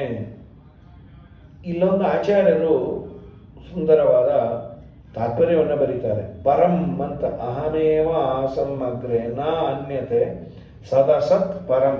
ಸತ್ ಅಂದರೆ ಕಾರ್ಯ, ಪ್ರಾಡಕ್ಟ್. ಅಸತ್ ಅಂದರೆ ಕಾರಣ. ಕಾರ್ಯಾತ್ಮನವಾದ ಪ್ರಪಂಚವೂ ಇಲ್ಲ, ಅದಕ್ಕೆ ಕಾರಣವಾದ ಪ್ರಕೃತಿಯೂ ಇಲ್ಲ. ಆಚಾರ್ಯರಂದ್ರು ಜೀವ, ಕಾಲ, ಆಕಾಶ, ಕರ್ಮ ಇವುಗಳಿಗೆ ಹುಟ್ಟು ಇಲ್ಲ, ಸಾವು ಇಲ್ಲ, ದೇವರ ಜೊತೆ ಇದ್ದೇ ಇರುತ್ತೆ. ದೇವ್ರು ಹೇಗಂದ? ಎಲ್ಲ ಇದ್ದಾಗ ನಾನೊಬ್ಬನೇ ಇದ್ದೆ ಅಂತ. ಪರಂ ಅಂದ್ರೆ ಸ್ವತಂತ್ರವಾಗಿ ಇರಲಿಲ್ಲ ಅಂದ್ರು ಶ್ರೀಮದಾಚಾರ್ಯರು. ಸೊ ಇವೆಲ್ಲ ಇದ್ದು ಆಟ ಕೊಟ್ಟು ಲೆಕ್ಕಕ್ಕಿಲ್ಲ. ಈಗ ವ್ಯವಹಾರ ಎಲ್ಲಾದ್ರೂ ಉಂಟಾ? ಬೇಕಾದಷ್ಟು ನೀವು ಮಾಡ್ತೇವೆ ಅಂತ ಮಧ್ವಾಚಾರ್ಯರು. ಉಡುಪಿಯ ಕೃಷ್ಣನ ರಥವನ್ನು ಅಥವಾ ತಿರುಪತಿ ಶ್ರೀನಿವಾಸನ ರಥೋತ್ಸವವನ್ನು ನೋಡಿದಾಗ ಟಿವಿನಲ್ಲಿ ಚೆನ್ನಾಗಿ ಕಾಣುತ್ತೆ. ರಥದಲ್ಲಿ ದೇವರ ಪ್ರತಿಮೆ ಅಲ್ಲಿ ಉಡುಪಿಲಿ ಕಾಣೋದೇ ಇಲ್ಲ. ಕೆಳಗೆ ನಿಂತು ಏನು ಕಾಣುತ್ತೆ ಅಲ್ಲಿ? ನಿಜವಾಗ್ಲೂ ಅಲ್ಲಿ ಚೆನ್ನಾಗಿ ಕಾಣೋದಂದ್ರೆ ಆಚಾರ ಒಳ್ಳೆ ಜೋರಾಗಿ ಕೂತಿರ್ತಾರೆ, ಮಡಿ ಗಿಡಿ ಉಟ್ಕೊಂಡು ಮೈ ತುಂಬ ಅಲಂಕಾರ ಮಾಡಿಕೊಂಡು. ಏನೋ ಕೈ ಅಂತೂ ಮುಗಿತೇವೆ. ಒಂದು ಮಗು ಕೇಳೇ ಬಿಡ್ತು, ಅಮ್ಮ ನಾನು ಪೂಜಾರ ಆಗ್ತೀನಿ ಅಂತ. ಯಾಕೋ? ದಿನ ರಥೋತ್ಸವ ಮಾಡ್ತಾರೆ, ಅದಕ್ಕೆ ಬೆದ್ದು. ಅದು ಆಚಾರಗಲ್ಲ, ಒಳಗಿರೋ ಕೃಷ್ಣನಿಗೆ ಆಚಾರ ಒಂದೇ ಸಲ ರಥೋತ್ಸವ, ಅದು ಅವ್ರು ಇದ್ದಾಗಲ್ಲ ಅಂತ ಹೇಳಿ. ಯಥಾಛತ್ರಧರಾಧ್ಯಾಸ್ತು, ಇದು ಆಚಾರ್ಯರು ಕೊಟ್ಟ ದೃಷ್ಟಾಂತ. ಯಥಾಛತ್ರಧರಾಧ್ಯಾಸ್ತು ರಥಸ್ಥ ಅಪಿ ಸರ್ವಶಃ. ಛತ್ರ ಚಾಮರವನ್ನ ಹಿಡಿದವರ ಸಮೇತ ರಥವನ್ನ ಎಳೆದರು. ನೀವು ಕಾಮನ್ ಸೆನ್ಸ್ ಇರೋರನ್ನ ಕೇಳಿದ್ರೆ, ಇವತ್ತೇನು ರಾಮಾಚಾರ್ಯಗೆ ರಥೋತ್ಸವ ಅಂತ ಇರುತ್ತೆ, ಪೆದ್ದ ಕಾಣಬೇಡ್ರಿ. ಇವತ್ತು ಅವರು ಪೂಜೆ ಕೂತಿದ್ರು ಮಂಗಳಾರತಿ ಎತ್ತಕ್ಕಷ್ಟೇ. ರಥೋತ್ಸವ ಆಗಿದ್ದು ಉಡುಪಿ ಕೃಷ್ಣನಿಗೆ, ತಿರುಪತಿ ತಿಮ್ಮಪ್ಪನಿಗೆ. ಛತ್ರ ಚಾಮರವನ್ನ ಹಿಡಿದವರ ಸಮೇತ ರಥ ಎಳೆದರು. ರಥೋತ್ಸವ ಆದದ್ದು ಶ್ರೀನಿವಾಸನಿಗೆ, ಕೃಷ್ಣನಿಗೆ. ಯಾಕೆ? ಇವರು ಇದ್ರೂ ಆಯ್ತು, ಇಲ್ಲದೇ ಇದ್ರೂ ಆಯ್ತು. ಹಾಗೆ ಈ ಜೀವ, ಕಾಲ, ಆಕಾಶಗಳು ಏನೋ ಮಾಡಬೇಕು ಅದನ್ನ ಮಾಡದ ಸ್ಥಿತಿಯಲ್ಲಿದ್ರು. ಈ ಕೆಲವು ಫೋನ್ ಇನ್ಕಮಿಂಗ್ ಇರಲ್ಲ, ಔಟ್ ಗೋಯಿಂಗ್ ಇರಲ್ಲ. ಯಾಕೆ ಅಂದ್ರು, ಒಳ್ಳೆ ಆಪಲ್ ಬ್ರ್ಯಾಂಡ್ ಫೋನು, ಸಿಮ್ಮು ಇದೆ, ಯಾಕೆ ಇನ್ಕಮಿಂಗ್ ಔಟ್ಕಮಿಂಗ್ ಇಲ್ಲ? ನೀನು ಆಧಾರ್ ಕಾರ್ಡ್ ಕೊಟ್ಟಿಲ್ಲ, ಆದ್ರಿಂದ ಆಕ್ಟಿವೇಟ್ ಆಗಿಲ್ಲ. ಆಕ್ಟಿವೇಟ್ ಆಗದ ಸಿಮ್ ಇದ್ದಾಗೆ ನಾವೆಲ್ಲ ದೇವರು ಹೇಳೋದೇನು ಅಂದರೆ, ಸೃಷ್ಟಿಯ ಮುಂಚೆ ನಿನಗೆ ಸ್ವಾತಂತ್ರ್ಯ ಇಲ್ಲ, ನಂತರದಲ್ಲಿ ಇಲ್ಲ, ಈ ಮಧ್ಯದಲ್ಲಿ ನಿನಗೆ ಸ್ವಾತಂತ್ರ್ಯ ಇದೆ ಅಂತ ಭ್ರಮಿಸಬೇಡ. ನಿನಗೆ ಎಂದೂ ಸ್ವಾತಂತ್ರ್ಯವನ್ನು ನಾನು ಕೊಟ್ಟಿಲ್ಲ, ಕೊಡೋದೂ ಇಲ್ಲ. ಅದು ನನ್ನದೇ, ನನ್ನ ಹೆಂಡತಿಗೆ ಕೊಟ್ಟಿಲ್ಲ, ನಿಂಗೇನು ಕೊಡ್ತೀನಿ ಅಂತ ಅವಳೇ ಅಸ್ವತಂತ್ರಳು. ಇಷ್ಟು ಹೇಳಿ ಆದ ಮೇಲೆ ವಿಧುರ ಮೈತ್ರೇಯರ ಸಂವಾದ 3ನೇ ಸ್ಕಂದದಲ್ಲಿ ರಾಜರು ಕೇಳ್ತಾರೆ, ವಿಧುರರು ಮನೆ ಯಾಕೆ ಬಿಟ್ಟು ಬಂದರು? ಅವತ್ತಿನ ಕಾಲದ ಪ್ರಧಾನಮಂತ್ರಿಯವರು, ಅವರು ಮನೆ ಬಿಡಲಿಕ್ಕೆ ಕಾರಣ ಏನು ಅನ್ನೋದಕ್ಕೆ ಹೇಳಿದರು. ವಿಧುರರು ಮನೆ ಬಿಡಲಿಕ್ಕೆ ಮೂಲ ಕಾರಣ ಏನು ಅಂದರೆ, ಈ ದುರ್ಯೋಧನನ ಕೆಟ್ಟ ನೀತಿ ತುಂಬ ಬೇಜಾರಾಯಿತು. ದುರ್ಯೋಧನ ಅವನ ಕೃಷ್ಣ ದ್ವೇಷ, ಪಾಂಡವರ ದ್ವೇಷ, ಪಾಂಡವರಿಗೆ ಉಪದ್ರವ ಕೊಟ್ಟಾಗಿಲ್ಲ, ಇವನು ವಾರ್ನ್ ಮಾಡಿದ. ಬೇಡ ಧೃತರಾಷ್ಟ್ರ, ನಿನ್ನ ಮಗಂಗೆ ಹೇಳು, ಯಾಕೆ ಅವನಷ್ಟು ಕೆಟ್ಟತನವನ್ನು ಮಾಡ್ತಾನೆ? ಯದಾತು ರಾಜ ಸ್ವಸುತಾನ ಸಾಧುನ್ ಪುಷ್ಟನ್ನ ಧರ್ಮೇಣ ವಿನಷ್ಟ ದೃಷ್ಟಿ. ಅವನಿಗೆ ಕಣ್ಣು ಮಾತ್ರ ಕುರುಡಲ್ಲ, ಒಳಗೂ ಕುರುಡು ಅಂತಾನೆ ಧೃತರಾಷ್ಟ್ರನಿಗೆ. ಯಾಕೆ? ಭ್ರಾತರಿಗೆ ಅವಿಷ್ಟಸ್ಯ ಸುತಾನ್ಮಿ ಬಂದು, ಯದ್ಯಪಿ ಪಾಂಡು ರಾಜ ಆ ರಾಜ್ಯಕ್ಕೆ ರಾಜ, ಇವನು GPA ಹೋಲ್ಡರ್, ಇವನು ಪಾಪಿ. ಆದರೂ ಪಾಂಡವರಿಗೆ ತೊಂದರೆನೇ ಕೊಡ್ತಾ ಇದ್ದ. ಅರಗಿನ ಮನೆಯಲ್ಲಿ ಬೆಂಕಿ ಹಂಚಿದಾಗ ಹೇಳಿದ್ರು, ದ್ರೌಪದಿ ವಸ್ತ್ರಾಪಹರಣ ಆದಾಗ ಕೇಳಿದ್ರು, ದ್ಯೂತ ಆದಾಗ ಹೇಳಿದ್ರು, ಬೇಡ ನಿನ್ನ ಮಗನ್ನ ಕಟ್ಕೋಬೇಡ. ಕೇಳಲೇ ಇಲ್ಲ ಇವನು. ಹಾಳದ್ದು ಮೋಹನಿ. ಮಧ್ವಾಚಾರ್ಯರು ಅಂತಾರೆ, ಅವನು ದುರ್ಯೋಧನ ಕಲಿ. ಅವನು ಅಪ್ಪನ ಒಳಗೆ ಪ್ರವೇಶ ಮಾಡಿ ಅಪ್ಪನಿಂದ ಅಮ್ಮನಿಗೆ ಟ್ರಾನ್ಸ್ಫರ್ ಆಗ್ಬೇಕಾದ್ರೆ ಒಂಚೂರು ಅಲ್ಲೇ ಉಳಿದು ಬಿಟ್ನಂತೆ. ಅದು ಯಾವಾಗ ಹೋಗಿದ್ದು ಅಂದ್ರೆ ಭೀಮಸೇನ ಸರಿಯಾಗಿ ಉಗಿತಾರೆ. ದಿನ ಬಡಿಸೋ ಕಾಲಕ್ಕೆ ಚೆನ್ನಾಗಿ ಬೈಯೋರು. ಈ ಮುದುಕನ ಮಕ್ಕಳು ನಾನೇ ಕೊಂದಿದ್ದು ಅವನು ರೇಗೋಯ್ತು, ನಾಳೆಯಿಂದ ನಿಮ್ಮ ಮನೇಲಿ ಇರಲ್ಲ, ಕ್ಯಾರಿಯರ್ ಕೊಟ್ಟು ಬಿಡು ಅಂತ. ಯಾಕೆ ಹೀಗೆ ಬೈದದ್ದು ಅಂದ್ರೆ, ನಿನ್ನಲ್ಲಿರೋ ಕಲಿ ಹೊರಗೆ ಹೋಗ್ಲಿ ಅಂತಾನೆ ಬೈದದ್ದಂತ, ಮುಂದೆ ಅವನು ಸಾಧನೆ ಮಾಡಿಕೊಳ್ಳಿ ಅಂತ. ಸರಿ, ಇವನು ತನ್ನ ಮಗನ ಮೇಲಿನ ಮೋಹ ಕೃಷ್ಣ ಸಂಧಾನಕ್ಕೆ ಬಂದಾಗ ಅವನನ್ನೇ ಕಟ್ಟಾಕ್ಬೇಕು ಅಂತ ನೋಡಿದ್ರು. ಬಿದ್ದೋದ ಇವನು ದುರ್ಯೋಧನ. ಆಗ ವಿದುರ ಬಂದು ಹೇಳ್ತಾನೆ, ಕೃಷ್ಣನಿಗೂ ಮರ್ಯಾದೆ ಕೊಡದ ಮನೆಯಲ್ಲಿ ನಾನು ಇರೋದಿಲ್ಲ. ನಿನ್ನ ಮಗನಿಂದ ನೀನು ಇಡೀ ವಂಶವನ್ನೇ ಹಾಳು ಮಾಡ್ತೀನಿ. ಕುರುವಂಶದ ನಾಶಕ ಅಂದ್ರೆ ನೀನು, ನಿನ್ನ ಮಗ ಅಲ್ಲ. ಅಷ್ಟೊತ್ತಿಗೆ ದುರ್ಯೋಧನ ಬಂದು ಚೆನ್ನಾಗಿ ಬೈದ, ನಮ್ಮಪ್ಪನ ಬ್ರೈನ್ ವಾಶ್ ಮಾಡಬೇಡ ಪಾಪಿ, ತಿನ್ನೋದು ನಮ್ಮನೆ ಅನ್ನೋದು ನಮ್ಮನ್ನೇ. 4 ಜನ ಕೇಳ್ದ, ಕೈಕಾಲು ಮುರಿದು ಇವನನ್ನು ಊರಾಚೆ ಭಿಕ್ಷೆ ಬೇಡಲಿಕ್ಕೆ ಹಚ್ಚ್ರಿ ಅಂತ. ಇವನನ್ನು ಮಾಡಲ್ಲಾಗಬೇಕು. ಯಾತಕ್ಕೆ ಮಾಡಲು? ದುರ್ಯೋಧನನ ವಿರುದ್ಧವಾಗಿ ಮಾತಾಡಿದವರಿಗೆ ಏನಾಗತ್ತೆ ಅನ್ನೋದಕ್ಕೆ ಮಾಡಲ್ಲಾಗಬೇಕು ಅಂತ. ವಿದುರರು ಬೇಜಾರು ಮಾಡ್ಕೊಳ್ಳಿಲ್ಲ. ಯಾಕೆ ಅಂದರೆ ಇವನು ಹೀಗೆ ಹುಚ್ಚುಚ್ಚಾಗಿ ಆಡೋದೇ ಚಂದ. ಅಷ್ಟೇ ಅಲ್ಲ, ಈ ತುಂಬ ಬೈಯೋರು ಬಾಯಿ ಇದ್ದವರು, ಗಂಡ 1-2 ದಿನ ಸುಮ್ಮನಿದ್ದ ಅಂದರೆ ಹೆಂಡತಿಗೆ ಆಶ್ಚರ್ಯ, ಒಂದು ಕಡೆ ಆತಂಕ, ಏನಾಗಿದೆಯೋ ಇವ್ರು ಕೇಳೇ ಬಿಟ್ರು. ನಿಮಗೇನು ಹುಷಾರಿಲ್ಲೇನ್ರಿ? ನಿಂಗೆ ಗೊತ್ತಾಯ್ತು ಚಿನ್ನ ಅಂದ. 2 ದಿನ ಉಗಿದು ಉಪ್ಪಿನಕಾಯಿ ಹಾಕಿಲ್ಲ, ಮುಚ್ಚೋ ಬಾಯಿ ಅಂದ. ಆಯ್ತು ಸರಿ ಹೋಗಿದ್ದೀರಿ ಅಂತ. ಹಾಗಾಗಿ ಬೈಯುವವರು ಗಂಭೀರವಾಗಿದ್ದರೆ ಬೈಸ್ಕೊಂಬರು ಗೊತ್ತಾಗ್ಬಿಡುತ್ತೆ ಏನೋ ಆಗಿದೆ ಇವರಿಗೆ ಅಂತ. ಪ್ರಕೃತದಲ್ಲಿ ದುರ್ಯೋಧನ ಹುಚ್ಚುಚ್ಚಾಗಿ ಆಡೋದು ಹೆಚ್ಚಿಂದಲ್ಲ, ಅದನ್ನ ಎಲ್ಲ ಸಪೋರ್ಟ್ ಮಾಡಿನಲ್ಲ, ಅದು ತುಂಬ ದೊಡ್ಡ ತಪ್ಪು. ಸರಿ, ವಿದುರ ಮನೆ ಬಿಟ್ಟು ಹೋದರು. ಅವರಿಗೆ ಮೊದಲು ಉದ್ಧವರ ಭೇಟಿ ಆಯಿತು, ಒಂದಿಷ್ಟು ಕೃಷ್ಣನ ಕಥೆಯನ್ನ ಮಹಿಮೆಯನ್ನು ಹೇಳಿದ್ರು. ಅದಾದ ನಂತರದಲ್ಲಿ ಹೆಚ್ಚಿನದ್ದು ನೀನು ಹರಿದ್ವಾರಕ್ಕೆ ಹೋಗು, ಗಂಗಾದ್ವಾರ ಅಂತ ಭಾಗವತ ಕರೆದಿರು.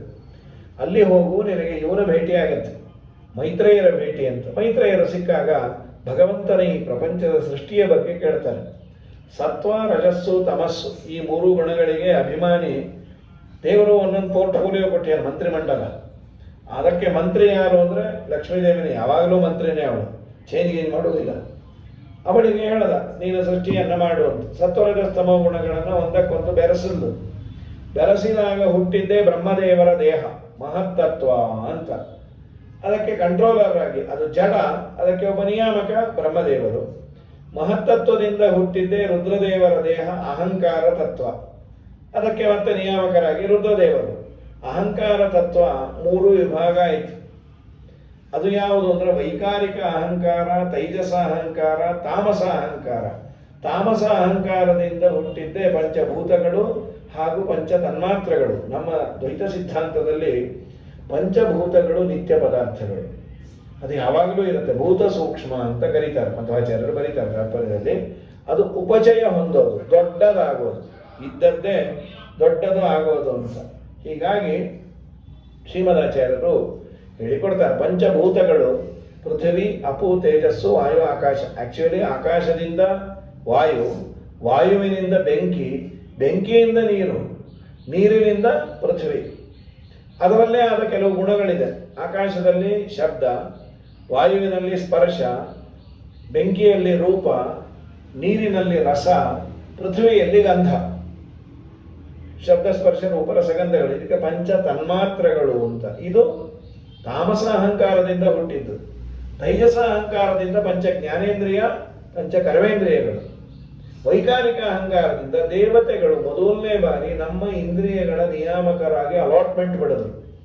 ಕಣ್ಣಿಗೆ ಸೂರ್ಯ, ಆಮೇಲೆ ಮನಸ್ಸಿಗೆ ಚಂದ್ರ, ದಿಗ್ದೇವತೆಗಳು ಕಿವಿಗೆ, ಚಂದ್ರನೂ ಹೌದು ಅಂತಾರೆ. ಅದಾದ ಮೇಲೆ ನಮ್ಮ ನಾಲಿಗೆ ರಸ, ಅದರ ಜ್ಞಾನ ಆಗೋದು ವರುಣದೇವರಿಂದಂತೆ. ಇನ್ನು ಮಾತು ಬರಬೇಕು, ಅಗ್ನಿದೇವರು. ಕಾಲಿಗೆ ಇಂದ್ರನ ಮಗ ಜಯಂತ. ದಿನ ನಾವು ತತ್ವನ್ಯಾಸ ಅಂತ ಮಾಡ್ತೇವಲ್ಲ, ಎಲ್ಲೆಲ್ಲಿ ಯಾವ್ಯಾವ ದೇವತೆ ಅಂತ. ನಮ್ಮೆಲ್ಲ ಇಂದ್ರಿಯಗಳಿಗೆ ನಿಯಾಮಕರಾಗಿ ದೇವತೆಗಳು ಅಲಾಟ್ಮೆಂಟ್ ಅನ್ನು ಪಡೆದರು. ಈ 24 ತತ್ವಗಳು ಅದ್ಯಾವುದು ಅಂದ್ರೆ ಪಂಚ ಜ್ಞಾನೇಂದ್ರಿಯ, ಪಂಚ ಕರ್ಮೇಂದ್ರಿಯ 5, 5, 10, ಪಂಚಭೂತಗಳು, ಪಂಚ ತನ್ಮಾತ್ರಗಳು 20. ಇದರ ಮೇಲೆ ಮನಸ್ಸು, ಬುದ್ಧಿ, ಅಹಂಕಾರ, ಮಹತ್ತತ್ವ. ಇದು 24 ತತ್ವಗಳು. ಆಕ್ಚುಲಿ ಇನ್ನೊಂದು ತತ್ವವನ್ನು ಕೌಂಟ್ ಮಾಡೋದಾದ್ರೆ 25. ಅದೇ ಅದು ಪ್ರಕೃತಿ ತತ್ವ. ಆ ಪ್ರಕೃತಿ ತತ್ವವನ್ನು 2 ಮಾಡಿ ಬೇಕಾದ್ರೆ ತಗೋಬಹುದು ಅಂತಾರೆ ಮಧ್ವಾಚಾರ್ಯರು. ಒಂದು ಚೇತನ ಪ್ರಕೃತಿ, ಇನ್ನೊಂದು ಅಚೇತನ ಪ್ರಕೃತಿ. ಅಚೇತನ ಪ್ರಕೃತಿ ಅಂದ್ರೆ ಜಡವಾದದ್ದು, ಚೇತನ ಪ್ರಕೃತಿ ಅಂದ್ರೆ ಲಕ್ಷ್ಮೀದೇವಿ. ಆಗ 26 ಆಯ್ತು. ದೇವರು 27ನೇ ಅವನು ಅಂತಾರೆ ಮಧ್ವಾಚಾರ್ಯರು. 24ಕ್ಕೆ ತತ್ವ ಅಂತ ನೀವು ಒಂದು ಫಿಕ್ಸ್ ಮಾಡ್ಕೋಬೇಡಿ. 25, 26 ಅಂತಾನು ಕೆಲವು ಗ್ರಂಥದಲ್ಲೇ ಹೇಳಿದೆ, ಕನ್ಫ್ಯೂಸ್ ಮಾಡ್ಕೋಬೇಡಿ. ಆದರೆ 27 ಲಾಸ್ಟ್ ದೇವರು. ಇನ್ಯಾವುದೋ ಗ್ರಂಥದಲ್ಲಿ 28, 29 ಎಲ್ಲ ಹೇಳಿದಾರಂದ್ರೆ ಅಷ್ಟೆಲ್ಲ ಹೇಳಿಲ್ಲ, ಇರೋದೇ ಇಷ್ಟು, ಅದ್ರ ಮೇಲೆ ಯಾವುದಿಲ್ಲ. ಇಷ್ಟು ಹೇಳಿ ಆದ ಮೇಲೆ ಅವ್ರಿಗೆಲ್ಲ ಹೇಳಿದ್ರು ನೀವು ಸೃಷ್ಟಿ ಮಾಡಿ, ಆಗುದಿಲ್ಲ ಅಂದರು. ಮತ್ತೆ ಅವರಲ್ಲಿ ಪ್ರವೇಶ ಮಾಡಿದ ದೇವರು. ದೇವತೆಗಳಿಗೆ ಆಗಲಿಲ್ಲ. ತತ್ಸೃಷ್ಟ್ವಾ ತದೇವಾನುಪ್ರಾವಿಶತೆ ಅಂತ ವೇದ ಹೇಳುತ್ತೆ. ಬ್ರಹ್ಮದೇವರ ಮುಖಾಂತರ ಸೃಷ್ಟಿಯನ್ನು ಮಾಡಿ ಅಂದಾಗ ಬ್ರಹ್ಮದೇವರು ಮೊದಲು ಮಾಡ್ಯಾರ ಒಂದಿಷ್ಟು ಸೃಷ್ಟಿಯನ್ನ. ಎಲ್ಲಿ ನೋಡಿದ್ರು ಜನ ಕಮ್ಮಿ ಕಮ್ಮಿ ಕಮ್ಮಿ. ಅವರ ಮಾನಸಿಕವಾದ ಸೃಷ್ಟಿ ಮಾಡ್ಯಾರ. ಅತ್ರಿ ವಸಿಷ್ಠ ಚಮನ ಇವರೆಲ್ಲ ಬಂದರು. ಎಲ್ಲರೂ ಬಂದರೂ ಕಮ್ಮಿ ಆಗಿತ್ತು.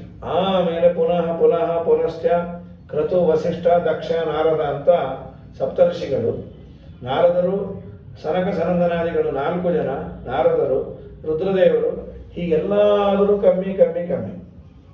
ಅದಕ್ಕೆ ಬ್ರಹ್ಮದೇವರು ತಮ್ಮ ದೇಹವನ್ನು 2 ಭಾಗ ಮಾಡಿ, ಒಂದು ಗಂಡು ಇನ್ನೊಂದು ಹೆಣ್ಣು. ಗಂಡು ಮಗ, ಹೆಣ್ಣು ಸೊಸೆ. ಗಂಡಿನ ಹೆಸರೇ ಸ್ವಯಂಭೂಮನು, ಹೆಣ್ಣಿನ ಹೆಸರು ಶತರೂಪಾದೇವಿ ಅಂತ. ಇಬ್ಬರಿಗೆ ಹೇಳಿದರು, ನೀವು ಸೃಷ್ಟಿಯನ್ನ ಮಾಡಿ. ಅವರಂದ್ರು ನಮಗೆ ಸೈಟ್ ಬೇಕು, ಭೂಮಿ ಇರಲಿಲ್ಲ. ಪ್ರಳಯದ ನೀರಿನಲ್ಲಿ ತನ್ನ ಆಕ್ಸಿಸ್ ಕಳಚಿ ನೀರಿನಲ್ಲಿ ಇತ್ತು. ಆಗ ಬ್ರಹ್ಮದೇವರಂದ್ರು ನೀವೇನು ಯೋಚನೆ ಮಾಡಬೇಡಿ, ದೇವರಿದ್ದಾನಂತೆ. ಬ್ರಹ್ಮದೇವರ ಮೂಗಿನಿಂದ ವರಾಹದೇವರು ಬಂದರು. ನಿನ್ನೆ ವರಾಹ ಜಯಂತಿ, ವರಾಹದೇವರ ಧನ್ವಂತರಿ ಜಯಂತಿ, ವರಾಹ ಜಯಂತಿ. ವರಾಹದೇವರು ಬಂದರು.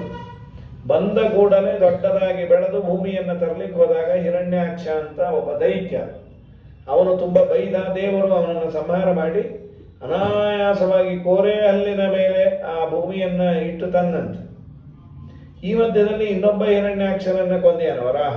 ಅದನ್ನು ಕೇಳಿಬಿಟ್ರು.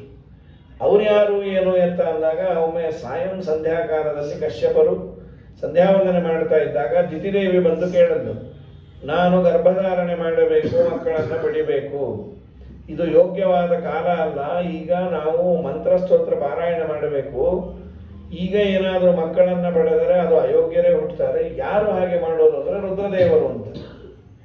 ರುದ್ರದೇವರ ಸಂಚಾರದ ಕಾಲ ಅಂತದ್ದು. ಸುಮಾರು ಸಾಯಂಕಾಲ 5ರಿಂದ 6 ರುದ್ರದೇವರು ಪಿಶಾಚಿ ಅಂತ ಸುತ್ತಾ ಇರ್ತಾರೆ. ಅದು ದೇವರ ಆಜ್ಞೆ. ಯಾರಾದರೂ ಗರ್ಭಧಾರಣೆ ಮಾಡಿದರೆ ಆ ಮಕ್ಕಳು ಅಯೋಗ್ಯರಾಗಿ ಹುಟ್ಟಲಿ ಅಂತ ನೀನು ವ್ಯವಸ್ಥೆ ಮಾಡುವಂತ. ಬೇಡ ಅಂದರೆ ಕೇಳಲಿಲ್ಲ, ಗರ್ಭಧಾರಣೆ ಮಾಡಿದರು. ತುಂಬ ಪಶ್ಚಾತ್ತಾಪ ಪಟ್ಟಿದ್ದಕ್ಕೆ ನಿನ್ನ ಮಕ್ಕಳು ಅಯೋಗ್ಯರೇ ಆಗ್ತಾರೆ, ಮೊಮ್ಮಗ ಯೋಗ್ಯ ಹುಟ್ಟುತ್ತಾನೆ ಅಂತ ಹೇಳಿದ್ರು. ಅದಕ್ಕೆ ಪ್ರಹ್ಲಾದರಾಜರು ಹುಟ್ಟಿದ್ದು. ಅವಳು ಕೇಳಲೇ ಇಲ್ಲ, ಹಡಿಲೇ ಇಲ್ಲ ಅವಳು 100 ವರ್ಷ. ಆ ಗರ್ಭದಿಂದ ತೇಜಸ್ಸು ಒಂದು ದೇವಲೋಕಕ್ಕೆ ಬಡದಾಗ ದೇವತೆಗಳೆಲ್ಲ ಕೇಳಿದ್ರು, ಯಾರು ಒಳಗಿರೋದು? ಪರಮಾತ್ಮನ ಮನೆ ದ್ವಾರಪಾಲಕರು ಜಯ ವಿಜಯರು, ಅವರಿಲ್ಯಾಕೆ ಬಂದರು? ಅವರು ಒಂದು ಶಾಪ ಬಂತು ಹೇಳಿ ಎಂದರು. ಸನಕ ಸನಂದನಾದಿಗಳು ದೇವರ ಮನೆಗೆ ಬಂದಾಗ ನೀವು ಒಳಗೆ ಹೋದ್ರೆ ದೇವರಿಗೆ ಹಿಂಸೆ ಆಗತ್ತೆ, ತೊಂದರೆ ಆಗತ್ತೆ ಅಂದರು. ದೇವರಿಗೆ ತೊಂದರೆ ಆಗತ್ತೆ ಅಂದರೆ ಮಾರನೇ ದಿವಸದಿಂದ ನಮಗೆ ಶುರುನೇ. ಪೆದ್ದ ಪೆದ್ದಾಗಿ ಏನೇನೋ ಮಾತಾಡಬಾರ್ದು ನಾವು. ದೇವರು ನೋಡಿದ್ರು ಅಯ್ಯೋ ಅನ್ಸುತ್ತೆ ರೀ ಪಾಪ ಅಂತ. ದೇವರು ನೋಡು ಅಯ್ಯೋ ಅನ್ಸೋದೆ ನಿನ್ನ ಮಗಕ್ಕಿಂತಾಕ ಇಲ್ಲ, ಅದು ಪಂಚ ಇಷ್ಟಿದೆ ನೀನು ಕೊಡು. ಏನೋ ಪಾಪ ದೇವರು ಅಯ್ಯೋ ಏನೋ, ಏನು ದೇವರು ಅಯ್ಯೋ ಅಯ್ಯೋ ಇಲ್ಲ ಕುಯ್ಯೋ ಇಲ್ಲ. ಜ್ಞಾನಾನಂದಾತ್ಮಕವಾದ ದೇಹ ಅನಂತ ಗುಣಪೂರ್ಣ. ಹಾಗಾಗಿ ದೇವರಿಗೆ ತೊಂದರೆ ಇದೆ ಅಂತಂದ್ರೆ ನಮ್ಮಲ್ಲಿರುವ ದೇವರಿಗೂ ಅಲ್ಲಿರುವ ದೇವರಿಗೂ ಭೇದ ಚಿಂತನೆ ಮಾಡಿಬಿಟ್ರಿ. ಅವನ ಪ್ರೇರಣೆಯಿಂದ ನಾವೇನು ಮಾಡೋದಿಲ್ಲ. ನನ್ನೊಳಗಿರುವ ದೇವರು ಪ್ರೇರಣೆ ಮಾಡಿ ಆ ದೇವರಿಗೆ ಕೀಟ್ಲೆ ಮಾಡಿಸ್ತಾನೆ ಅಂದ್ರೆ ಅವನು ಬೇರೆ ಇವನು ಬೇರೆ ಆದ್ರೆ ಮಾತ್ರ ಸಾಧ್ಯ ಅಲ್ವಾ? ಹಾಗಾಗಿ ನೀವು ಅಸುರರಾಗಿ ಹುಟ್ಟ್ರಿ ಎಂದರು. ಅವರೇ 3 ಜನ್ಮ: ಹಿರಣ್ಯಾಕ್ಷ, ಹಿರಣ್ಯಕಶ್ಯಪು, ರಾವಣ, ಕುಂಭಕರ್ಣ, ಶಿಶುಪಾಲ, ದಂತವಕ್ರ. ಆ ಹಿರಣ್ಯಾಕ್ಷ ಹುಟ್ಟಿದ ಕೂಡಲೇ ಭೂಮಿಯನ್ನು ತೆಗೆದುಕೊಂಡು ಹೋಗ್ತೇನೆ ಎಂದಾಗ ವರಾಹದೇವರು ಅವನನ್ನು ಸಂಹಾರ ಮಾಡ್ಯಾರ. ಸರಿ, ಸ್ವಯಂಭೂಮನು ಶತರೂಪಾದೇವಿ ಸಂಸಾರವನ್ನು ಮಾಡಿದರು. 2 ಗಂಡು 3 ಹೆಣ್ಣು. ಪ್ರಿಯವ್ರತ, ಉತ್ತಾನಪಾದ. 3 ಹೆಣ್ಣು ಆಕೂತಿ, ದೇವಭೂತಿ, ಪ್ರಸೂತಿ ಅಂತ. ಆಕೂತಿ ಅನ್ನೋಳನ್ನ ರುಚಿಪ್ರದೇಶ್ವರ ಅನ್ನೋರು ಕೊಟ್ಟು ಮದುವೆ ಮಾಡಿದರೆ ಅಲ್ಲಿ ಯಜ್ಞ ಅನ್ನುವ ನಾಮದಿಂದ ದೇವರ ಅವತಾರ ಆಯಿತು. ಪ್ರಸೂತಿ ಅನ್ನೋಳನ್ನು ದಕ್ಷನಿಗೆ ಕೊಟ್ಟು ಮದುವೆ ಮಾಡಿದರು. ದೇವಭೂತಿಯನ್ನ ಒಬ್ಬ ಕರ್ದಮ ಅನ್ನೋ ಋಷಿಗೆ ಕೊಟ್ಟು ಮದುವೆ ಮಾಡಿದರು. ಬಹಳ ಪುಣ್ಯಾತ್ಮ ಅವನು. 10,000 ವರ್ಷ ತಪಶ್ಚರ್ಯವನ್ನು ಒಂಟಿ ಕಾಲಿನ ಮೇಲೆ ನಿಂತು ಮಾಡಿದರೆ ದೇವರಿಗೆ ತುಂಬಾ ಖುಷಿಯಾಗಿ ಸಂತೋಷ ಆಗಿ ದೇವರ ಕಣ್ಣಿಂದ ಆನಂದ ಬಾಷ್ಪ ಬಂತಂತೆ. ಏನು ತಪಸ್ಸು ಮಾಡಿದ್ಯೋ, ಸಂತೋಷ ಆಯಿತು ನನಗೆ. ಆ ದೇವರ ಕಣ್ಣಿಂದ ಬಿದ್ದ ಒಂದೇ ಒಂದು ಬಿಂದು ನೀರು ವೇಸ್ಟ್ ಆಗಲಿಲ್ಲ. ಇವತ್ತು ನಮಗೆ ನಿಮಗೆ ಸಿಗೋ ಒಂದು ಗಯಾ, ಮಾತೃ ಗಯಾ, ಸಿದ್ಧಪುರ ಅಂತ ಇದೆಯಲ್ಲ, ಬಿಂದು ಸರೋವರ ಅಂತ. ಅದು ಆ ಬಿಂದುವೇ ಬಿಂದು ಸರೋವರ ಅಂತ. ಸರಿ, ಏನು ಬೇಕು ಕೇಳು. ಏನಿಲ್ಲ, ನನಗೆ ಒಳ್ಳೆ ಹೆಣ್ಣು ಬೇಕು. ಸರ್ವಥಾ ಹಾಗೆಲ್ಲ ನೀನೇನು ಯೋಚನೆ ಮಾಡಬೇಡ, ಹೆಣ್ಣಿಗಾಗಿ ಇಷ್ಟು ತಪಸ್ಸ. ಹೌದು, ಸ್ವಯಂಭೂಮನುವಿನ ಮಗಳು ನಿನಗಾಗೆ ಅವತಾರ ಮಾಡ್ಯಾಳೆ. ಸ್ವಯಂಭೂಮನು ಕರೆದುಕೊಂಡು ಬಂದ, ದೇವಹೂತಿಯನ್ನು ಕೊಡ್ತೇನೆ ಅಂತ. ಮದುವೆ ಆಯಿತು. ಮಾರನೇ ದಿವಸದಿಂದ ಗುಡಿಸಲಲ್ಲಿ ವಾಸ. ಒಂದಿನ ಬೇಜಾರು ಪಟ್ಕೊಳ್ಳಿಲ್ಲ, ನಮ್ಮಪ್ಪನ ಮನೆ ಆಗಿತ್ತು ಹೀಗಿತ್ತು. ಹೆಣ್ಣು ಮನೆ ಸೇರಿದ ಮೇಲೆ ಅತ್ತೆ ಮನೆಯನ್ನ ತನ್ನ ತವ್ರ ಮನೆ ತುಂಬ ಹೋಳಗುತ್ತಾ ಕೂತಿರಬಾರ್ದು. ಹಾಗಿತ್ತು ಹೀಗಿತ್ತು, ನೀವು ಇದೇನೆ ತಿಪ್ಪ ಸರಿ ಅಂದ್ರೆ ಅದು ಇನ್ನುಳಿಗೂ ಇಲ್ಲೇ ಇರೋದು. ಹಳೆ ಜನ ಎಲ್ಲ ಆಗಿದ್ರು. ಈಗೆಲ್ಲ ಏನು ಮಾತಿಗೆ ಲಂಗಿಲ್ಲ ಲಗಾಮಿಲ್ಲ. ನಾವು ಅನ್ನೋದೇ ಹಾಗೆ ರೀ, ನೀವಿರೋದೇ ಹಾಗೆ. ನೀವು ಇದ್ದಿದ್ದನ್ನಂದ್ರೆ ಇಷ್ಟು ಬೇಜಾರಾಗತ್ತೆ ಅಂತ ಇನ್ನೇನೇನೋ ಶುರು ಮಾಡಿಬಿಡ್ತಾರೆ ಎಲ್ಲ. ಅವಳು ಒಂದು ದಿವಸ ಗಂಡನನ್ನ ಮೀರೇ ಇಲ್ಲ ಎಲ್ಲದರಲ್ಲೂ. ಅವರು ಅಲಂಕಾರ ಮಾಡ್ಕೊಡದೇ ಇದ್ರೆ ಇವಳು ಹಾಗೆ ಇರೋಳು. ಎಷ್ಟೋ ದಿನ ಆದ್ಮೇಲೆ ಗಂಡ ಕೇಳಿದ್ರು, ನಾವು ಮದುವೆ ಆಗಿದೆ ಅಲ್ವಾ, ಅಂತೂ ನಿಮ್ಗೆ ನೆನಪಾಯ್ತಲ್ಲ. ಹೌದು, ನಿನ್ನ ಸೇವೆಯಿಂದ ನಾನು ಪ್ರೀತನಾಗಿದ್ದೀನಿ, ಏನಾದರೂ ಕೇಳ್ಕೊ. ಎಲ್ಲ ಹೆಣ್ಣು ಮಕ್ಕಳಿಗೆ ಇದ್ದಂತೆ ನನಗೂ ಮಕ್ಕಳ ಅಪೇಕ್ಷೆ ಇದೆ, ಆದರೆ ಒಂದು ಅರಮನೆ ಮಾಡಿ. ಏನು ತಪಸ್ಸು! ಹಾಂಪಟ್ ಅಂದರೆ 9 ಅಂತಸ್ತಿನ ದೊಡ್ಡ ಅರಮನೆ, ವಿಮಾನ. ಅದು ಬಿಂದು ಸರೋವರದಲ್ಲಿ ಮುಳುಗಿ ಬಂದರೆ 1000 ಜನ ದಾಸಿಯರು ಚೆನ್ನಾಗಿ ಅಲಂಕಾರ ಮಾಡಿದ್ರು. ಇವಳಿಗೆ 9 ರೂಪ, ಅವ್ರಿಗೆ 9 ರೂಪ. 100 ವರ್ಷ ವಿಮಾನದಲ್ಲಿ ವಿಹಾರ ಮಾಡಿ 9 ಹೆಣ್ಣು ಮಕ್ಕಳಾದರು. ಅಳ್ತಾ ಕೂತ್ಲು. ಏನಾದರೂ ಕೇಳು ಅಂದರೆ ತತ್ವಜ್ಞಾನ ಕೇಳೋದು ಬಿಟ್ಟು ಭೋಗ ಕೇಳಿಬಿಟ್ಟೆ. ಇಲ್ಲ ಇಲ್ಲ, ಕೇಳುವ ಗಡಿಬಿಡಿಯಲ್ಲಿ ದೇವರಂಥ ಮಗು ಕೇಳಿದೆ, ನಿನ್ನ ಹೊಟ್ಟೆಯಲ್ಲಿ ದೇವರೇ ಇದ್ದಾನೆ ಎಂದು. ಕಪಿಲ ಅನ್ನುವ ರೂಪದಿಂದ ದೇವರ ಅವತಾರ ಆಯಿತು. ತಾಯಿ ಕೇಳ್ತಾಳೆ ಮಗುವನ್ನ, ದೇವರೇ ಅಲ್ಲ. ನಿರ್ವಿಣ್ಣಾನಿತರಾಂ ಭೂಮನ್ನ ಸರಿಂದ್ರಿಯ ದರ್ಪಣಾತೆ. ಇಂದ್ರಿಯಗಳನ್ನು ತೃಪ್ತಿಪಡಿಸೋದೇ ಜೀವನ ಅಂತ ನಾನು ತಿಳಿದು ಏನೇನೋ ಮಾಡಿದೆ. ನನ್ನ ಆತ್ಮೋದ್ಧಾರ ಆಗಬೇಕು ಅಂದರೆ ಏನು ಮಾಡಬೇಕು? ಎಲ್ಲರಿಗೂ ಇದೇ ಕ್ವಶನ್ನು. ಉತ್ತರ ಏನು ಅಂದರೆ, ಯಾರ ಮನಸ್ಸು ದೇವರಲ್ಲಿ ಮಗ್ನವಾಗಿದೆ ಅವರಿಗೆ ಸಂಸಾರದ ಬಿಡುಗಡೆ. ಯಾರ ಮನಸ್ಸು ವಿಷಯಗಳಲ್ಲೇ ಮುಳುಗಿದೆ ಅವರಿಗೆ ಬಂಧನ. ಕಂದ, ಮನಸ್ಸನ್ನು ದೇವರ ಕಡೆ ಹೋಗುವಂತೆ ಟ್ಯೂನ್ ಅಪ್ ಮಾಡೋದು ಹೇಗೆ? ಅದಾಗ್ತಾ ಇಲ್ಲ ನಿಜ ಹೇಳಬೇಕು ಅಂದರೆ. ಅಮ್ಮ, ಯಾರು ಆಲ್ರೆಡಿ ದೇವರಲ್ಲಿ ಮನಸ್ಸನ್ನ ಇಟ್ಟಿದ್ದಾರೆ ಅಂಥ ಜ್ಞಾನಿಗಳ ಸಹವಾಸ ಮಾಡಿ ಅಂತ. ಸಹವಾಸ ತುಂಬ ಮುಖ್ಯ ರೀ. ಅಚ್ಯುತಾಂಗ್ರಿ ನಿಟ್ಟರಾಯ ದೃಚ್ಚ ಲಾಭ ತುಷ್ಟರ ನಿಶ್ಚಯಾತ್ಮಕ ಜ್ಞಾನ ಉಳ್ಳ ಅಚ್ಚ ಭಾಗವತರ ಸಂಗವಾಗಲಿ ಸಾಧು ಸಂಗವಾಗಲಿ ಸಂಗದಿಂದ ಲಿಂಗ ದೇಹ ಭಂಗವಾಗಲಿ ತಂತ್ರ ಸಾರಾಷ್ಟಮ ಮಂತ್ರ ಪರಿಪೂರ್ಣ ಸ್ನೇಹ ಯಂತ್ರದಿಂದ ಜಗತ್ ಸ್ವಾತಂತ್ರನ ಗುರಿ ಮಾಡುವವರ ಸಂಗವಾಗಲಿ ಸಾಧು ಸಂಗವಾಗಲಿ. ದೊಡ್ಡವರ ಜ್ಞಾನಿಗಳ ಹಿರಿಯರ ಸಂಘ ಮಾಡಿ ಮನಸ್ಸು ಚೆನ್ನಾಗಿರುತ್ತೆ ಅಂದರು. ಸರಿ, ಇದು ಮೊದಲನೇ ಸ್ಟೆಪ್. ಸಜ್ಜನರನ್ನು ಐಡೆಂಟಿಫೈ ಮಾಡೋದು ಹೇಗೆ? ಎಲ್ಲರೂ ಸಜ್ಜನರು ಅಂತಾರೆ. ಇನ್ನೂ ಯಾರೋ ಕೇಳಿದ್ರು, ಅವ್ರು ಮಹಾ ಸಜ್ಜನರು, ನಿಮ್ಗೆ ಹೇಗೆ ಗೊತ್ತು? ಅವ್ರು ಇರೋದೇ ಸಜ್ಜನರಾವ್ ಸರ್ಕಲ್ ಹತ್ರ ಅಂದ್ರೆ. ಸಜ್ಜನರಾವ್ ಸರ್ಕಲ್ ಸುತ್ತಮುತ್ತಲೂ ಇದ್ದವರೆಲ್ಲ ಸಜ್ಜನರು ಅಂದರೆ ಅವೆಲ್ಲ ಏನಾಗೋದಿಲ್ಲ. ಹಾಗಾದರೆ ಸಜ್ಜನರು ಅಂತ ಅವರನ್ನು ಐಡೆಂಟಿಫೈ ಮಾಡಲಿಕ್ಕೆ ಏನಾದರೂ ಪ್ಯಾರಾಮೀಟರ್ಸ್ ಇದೆಯಾ? ಬೇರೆಯವ್ರನ್ನ ಐಡೆಂಟಿಫೈ ಮಾಡೋದು ಬೇಡ ರೀ. ನಾನು ಸಜ್ಜನನೋ ಅಲ್ವೋ ನನ್ನನ್ನು ನಾನು ತಿಳ್ಕೋಬೇಕು. ಏನು ಪ್ಯಾರಾಮೀಟರ್ಸು? ಭಾಗವತ ಹೇಳ್ತು, ತಿತಿಕ್ಷವ ಕಾರುಣಿಕ ಸೂರ್ಯ ಸರ್ವದೇಹಿನಾಂ. ಮೊದಲನೇದು, ನಿನಗೆ ಸಹನೆ ಇರಬೇಕು. ಸಹನೆ ಅಂದ್ರೇನು? ನಮಗಿಂತ ಉತ್ತಮರು ಅಂದರೆ ನನ್ನ ತಂದೆಯೋ ತಾಯಿಯೋ ಗುರುಗಳೋ ನಾನು ಅಪರಾಧವನ್ನೇ ಮಾಡಿಲ್ಲ, ಆದರೂ ತಪ್ಪು ತಿಳಿದು ನನ್ನನ್ನು ಬೈದರು, ಬೈಸ್ಕೊಂಡಿದ್ರೆ ಅವನಿಗೆ ಸಹನೆ ಇದೆ ಅನ್ಬೇಕಂತ.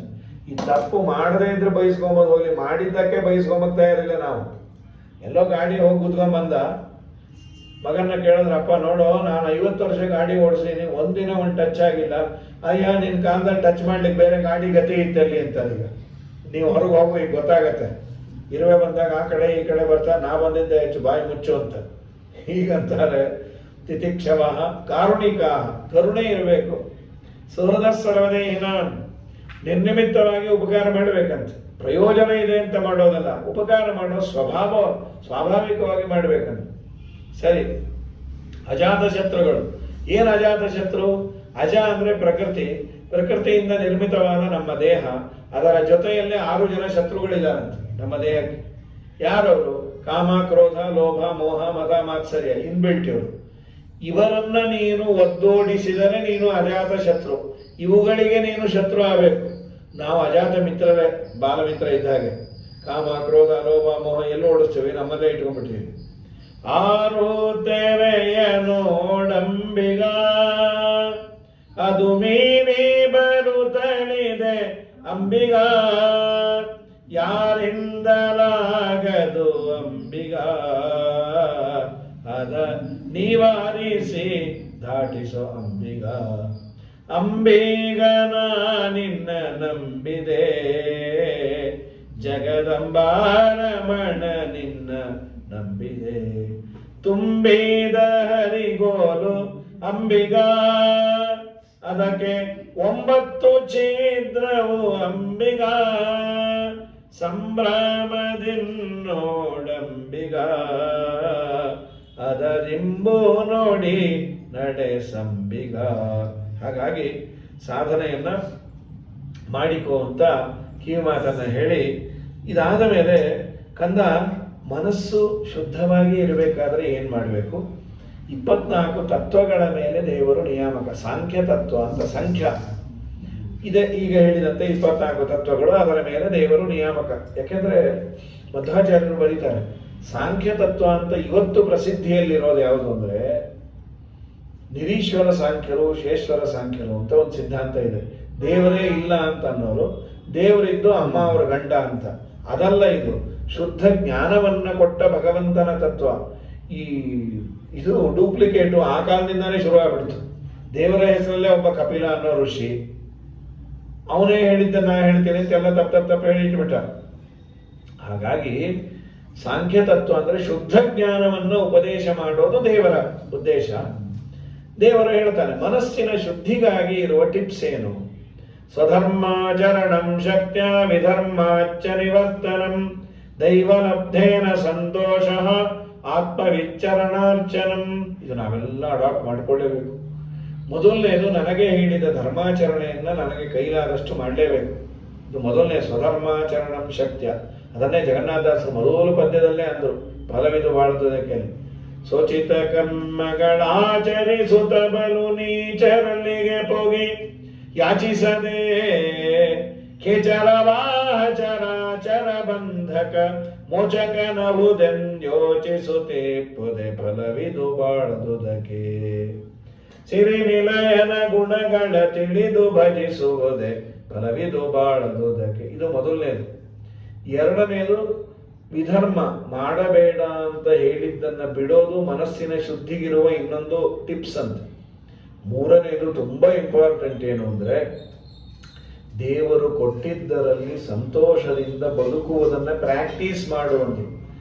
ಇಲ್ಲ ಇಲ್ಲ ಇಲ್ಲ ಅಂದ್ರೆ 1000 ಕೋಟಿ ಇದ್ರೂ ಇಲ್ಲ ಅಂತಾನೆ. ಇದೇ ಅಂತ ಸಂತುಷ್ಟನಾಗಿದ್ರೆ ಒಪ್ಪತ್ತಿಗೆ ಒಂದು ತುತ್ತಿದ್ರೂ ಸಂತೋಷವಾಗಿರ್ತಾನೆ. ಮೊದಲು ಕಂಟೆಂಟ್ನೆಸ್ ಅನ್ನ ಸಂಪಾದನೆ ಮಾಡು. ದೈವಲಬ್ಧೇನ ಸಂತೋಷ.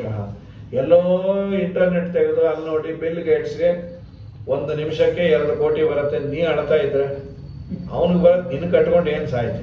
ಆ ಹೆಂಡತಿ ಅಂದ್ಲು, ನೀವೇನೋ ಬಿಲ್ ಗೇಟ್ ಅಂದ್ರೆ ನೆನಪಾಯ್ತು, ನೀವು ಗೇಟ್ ಬಿಲ್ಲು ಕಟ್ಟಿಲ್ಲ, ಅದು ರಿಪೇರಿ ಮಾಡಿಸಿರೋದು, ಬಿಚ್ಕೊಂಡು ಹೋಗ್ತೀನಿ ಏನ್ ಬಂದಿದ್ದ. ಅವನು ಬಿಲ್ ಗೇಟು, ನೀ ಗೇಟ್ ಬಿಲ್ಲು ಕಟ್ಟದೇ ಇರೋ ತಿರುಗೋಕಿ. ಸೊ ನಾವು ಏನು ಪಡ್ಕೊಂಬಂದಿರ್ತೀವೋ ಅದೇ. ಇದ್ದ ಪದಾರ್ಥವನ್ನೆಲ್ಲ ಭೋಗ ಮಾಡಬೇಕು ಅಂತ ದೇವ್ರ ಹಣೆಯಲ್ಲಿ ಬರ್ದಿಲ್ಲ ಅಂದ್ರೆ ಎಂದೂ ಭೋಗವೇ ಮಾಡ್ಲಿಕ್ಕೆ ಆಗೋದಿಲ್ಲ. ಡ್ರೈವಿಂಗ್ ಬರ್ದೇ ಇರೋ ಕಾರ್ ಓನರ್ ಇದ್ದಾಗ ಆ ಡ್ರೈವರ್ಗೆ ನಾವು ಕೊಡ್ಲಿಕ್ಕೆ ಆಗಲ್ಲ. 1500 ರೂಪಾಯಿ ಕೇಳ್ತಾರ, 10 ನಿಮಿಷ ಹೋಗ್ಬರೋಣ ಅಂತ. ಅದಕ್ಕಿಂತ ಓಲಾದಲ್ಲಿ ಓಡಾಡ್ಕೊಂಡಿರೋದೇ ವಾಸಿ. ಹೀಗಾಗಿ ಆ ಕಾರು ಪೋರ್ಟಿಗೋದಲ್ಲಿ ನಿಂತು ಬಿಟ್ರೆ ಅದು ಪೋರ್ಟಿಗೋ ಇಷ್ಟೇ ಇತ್ತು. ಕಾರ್ ಬಂದಾಗಿಂದ ಏನಾಗಿದೆ, ಸದಾ ಮೈ ಕೈಗೆ ತಗಲಿ ನೋವು ಅಭ್ಯಾಸ ಆಗ್ಬಿಟ್ಟಿದೆ ಅಂತ. ಗಾಡಿ ಹೆಸರು ನೋವಾ, ನಿಮಗೂ ನೋವಾ ಅಂದ್ರು, ನೋವೇ. ಅದರಿಂದ ಇದು ಆಗಬಾರದು ನಮ್ಮ ಜೀವನದಲ್ಲಿ. ಅದು ಹೇಳ್ತಾರೆ, ದೇವರು ಕೊಟ್ಟಿದ್ದರಲ್ಲಿ ತೃಪ್ತನಾಗಿರು. ಇವತ್ತು ತುಂಬ ಗ್ರೀಡಿನೆಸ್, ಎಷ್ಟು ಬಂದರೂ ಇನ್ನೂ ಬೇಕು. What you will do it? ಏನಿಲ್ಲ, ಗೊತ್ತಿಲ್ಲ, ಗುರಿ ಇಲ್ಲ, ಒಂದಿನ ಕೃಷ್ಣಾರ್ಪಣೆ ಆಗಿಬಿಡೋದು. ನಾವೆಲ್ಲ ವಾಸಿ. ಆ ಸಿನಿ ಆಕ್ಟರ್ಸು ಅವರ ಫಿಸಿಕ್ಕು, ದೇಹ ಚೆನ್ನಾಗಿರ್ಬೇಕು ಅಂತ ತಗೊಳ್ಳೋದು ಒಂದು ಸಿನಿಮಾಕ್ಕೆ 5 ಕೋಟಿ, ತಿನ್ನೋದೇನು ಅಂದ್ರೆ 2 ಬಿಸ್ಕತ್ತು 1 ಲೋಟ ಕಾಫಿ ಅಂತ ಸಂಕಲ್ಪ ಮಾಡಿಬಿಟ್ರೆ ಇಡೀ ಜನ್ಮ ಚಾಂದ್ರಾಯಣ ಮಾಡಿದ ಪುಣ್ಯ ಬರುತ್ತೆ ಪಾಪಿಷ್ಠರಿಗೆ. ಅದು ಮಾಡಲ್ಲ. ಆಮೇಲೆ ತಿನ್ನೋಣ ಅಂತಾರೆ. ಆಮೇಲೆ ಏನ್ ತಿನ್ನೋದು? ಮಾತ್ರೆ ತಿಂತ ಕೂತಿರ್ಬೇಕಷ್ಟೇ. ಮಾತ್ರ ಬಲಂ ಡೈಜೆಸ್ಟಿವ್ ಸಿಸ್ಟಮ್ ಎಲ್ಲ ಹಾಳಾಗಿ ನಿತ್ಯ ಶುಭಕೃತಿಯೊಳಚ್ಚುತನಂಗ್ರಿಗಳರ್ಚಿಸಿ ಮೆಚ್ಚಿಸುತ್ತೆಚ್ಚರದಿ ತುಚ್ಛ ವಿಷಯಗಳ ನಿಚ್ಚಿಸದಲೆ ಯದ್ವೆಚ್ಚ ಲಾಭದಿಂ ಪ್ರೋಚ್ಚನಾಗುವುದೇ ಫಲವಿದು ಬಾಳದುದಕ್ಕೆ. ಇಷ್ಟೆಲ್ಲ ಹೇಳಿ ಯಾಕೆ ಮನುಷ್ಯ ಏನು ಮಾಡೋದಿಲ್ಲ? ದೇಹಾಭಿಮಾನ. ನಾನು, ನನ್ನ ಹೆಂಡತಿ, ನನ್ನ ಮಕ್ಕಳು, ಇದೇ ಪ್ರಧಾನ ಕಾರಣ. ದೇವರು ನಮ್ಮ ವೈರಾಗ್ಯ ಬರಲಿ ಅಂತ ನಮಗೆ ನಮ್ಮ 3 ಸ್ಟೇಟಸ್ ಅನ್ನ ಹೇಳ್ತಾನೆ. ಹುಟ್ಟುವ ಮುಂಚೆ ತಾಯಿಯ ಗರ್ಭದಲ್ಲಿ ಆಗೋ ತೊಂದರೆ, ಹೋದ ಮೇಲೆ ಯಮಧರ್ಮರಾಜಂದು, ಬದುಕಿದ್ದಾಗ ಏನೇನಾಗುತ್ತೆ ನಾಳೆ ದಿವಸ ಅದು ನೋಡುವ. ಹರೇ ನಮ. ನಾಳೆ ಎಷ್ಟೊತ್ತಿಗೆ ಸ್ವಾಮಿ ಸೇಮ್ ಟೈಮ್ ಮಾಡ್ಬಿಡುವಾಗ ಆಮೇಲೆ ಗಣಪತಿ ಪೂಜೆಯ ಮಧ್ಯಾಹ್ನ ಇಟ್ಕೊಬಿಟ್ರೆ ಮಧ್ಯಾಹ್ನ ಎಷ್ಟೊತ್ತಿಗೆ?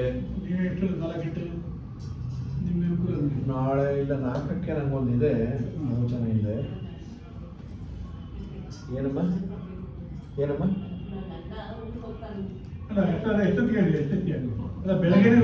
ಬೆಳಗ್ಗೆನೆ ಮಾಡ್ಬೇಡ. ಇಲ್ಲ ಇಲ್ಲ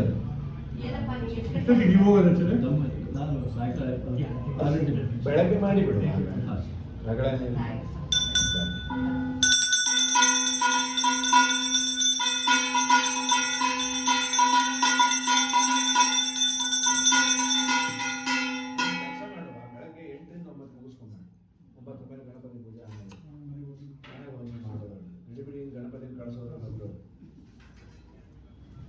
ಅಷ್ಟು ಮಾಡ್ಬೇಡಿ. 8ಕ್ಕೆ ಆಗ್ಬೋದಾ? ನಾಳೆ 8ರಿಂದ 9. ಅಲ್ಲ ನೋಡಿ ಯಜಮ್ಮ, ನಿಮ್ಗೆ ದಿ ಬೆಸ್ಟ್ ಅದು. ಕವರ್ ಕೊಡಿ. ನನಗೆ ನಾಳೆಯಿಂದ ಮನೆ ಬೇಕಾದೊಳಗೆ ಒಂದು ಇದರಲ್ಲಿ 4:15 5:30 ಮುಗಿಸಿ ವ್ಯಾಸರಾಜ ಮಠಕ್ಕೆ ಬರ್ಬೇಕು ನಾಳೆ.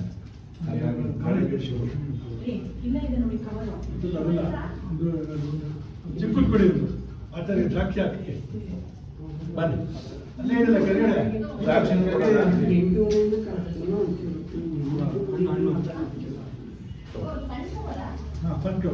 ಏನು 8:30 ಸರಿ ಇತ್ತಾ? ಅದು ನಾಳೆ ಒಂದಿನ 8ರಿಂದ 9. ಆಮೇಲೆ ಗಣಪತಿ ಪೂಜೆ ಮಾಡ್ಬೋದು. ಬೇಗ ಮುಗಿಸ್ಬಿಟ್ರೆ ಗಣಪತಿಗೆ ತೊಂದರೆ ಇಲ್ಲ.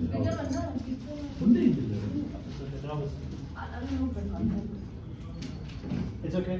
Okay, sir, come. ಈಗ ಎಷ್ಟು 6ನೇ ತಿಂಗಳ? ಇದು ನಿಮ್ಮನ್ನ ಕೇಳ್ಬಿಟ್ಟು ಹೌದು ವರ್ಷ ಬರ್ತಾರೆ. ಹೋಗುತ್ತೆ ಅಂತ ಒಂದು ದಿವಸ ಅಡ್ವಾನ್ಸ್ ಆಗಿ ಮಾಡ್ಬಿಟ್ಟು ಹೌದು. ಒಂದೇ ದಿವಸ ಎಲ್ಲ ಬಂದ್ಬಿಟ್ಟಿದೆ ಸಮಯ ರಾತ್ರಿ ಆದ್ಮೇಲೆ ನಮ್ಗೆ ನೀವೇ ಹೇಳಿದ್ರಿ ರಶ್ಮಿ ಮಾಡಿ ಮಾಡಿ ಮಾಡಿ ಒಳ್ಳೇದಾಯ್ತು. ರಶ್ಮಿ ಬಂದು ವಿಮೋಗಸ್ ಅಂತ ನೋಡ್ಬೋದು. ನಿನ್ನೆ ಆಚಾರ್ಯ ಮಂಗಲ ಮಾಡೋದು ಇದಾದ್ಮೇಲೆ ಮಾಡಿ ಅಂತ ಇವತ್ತು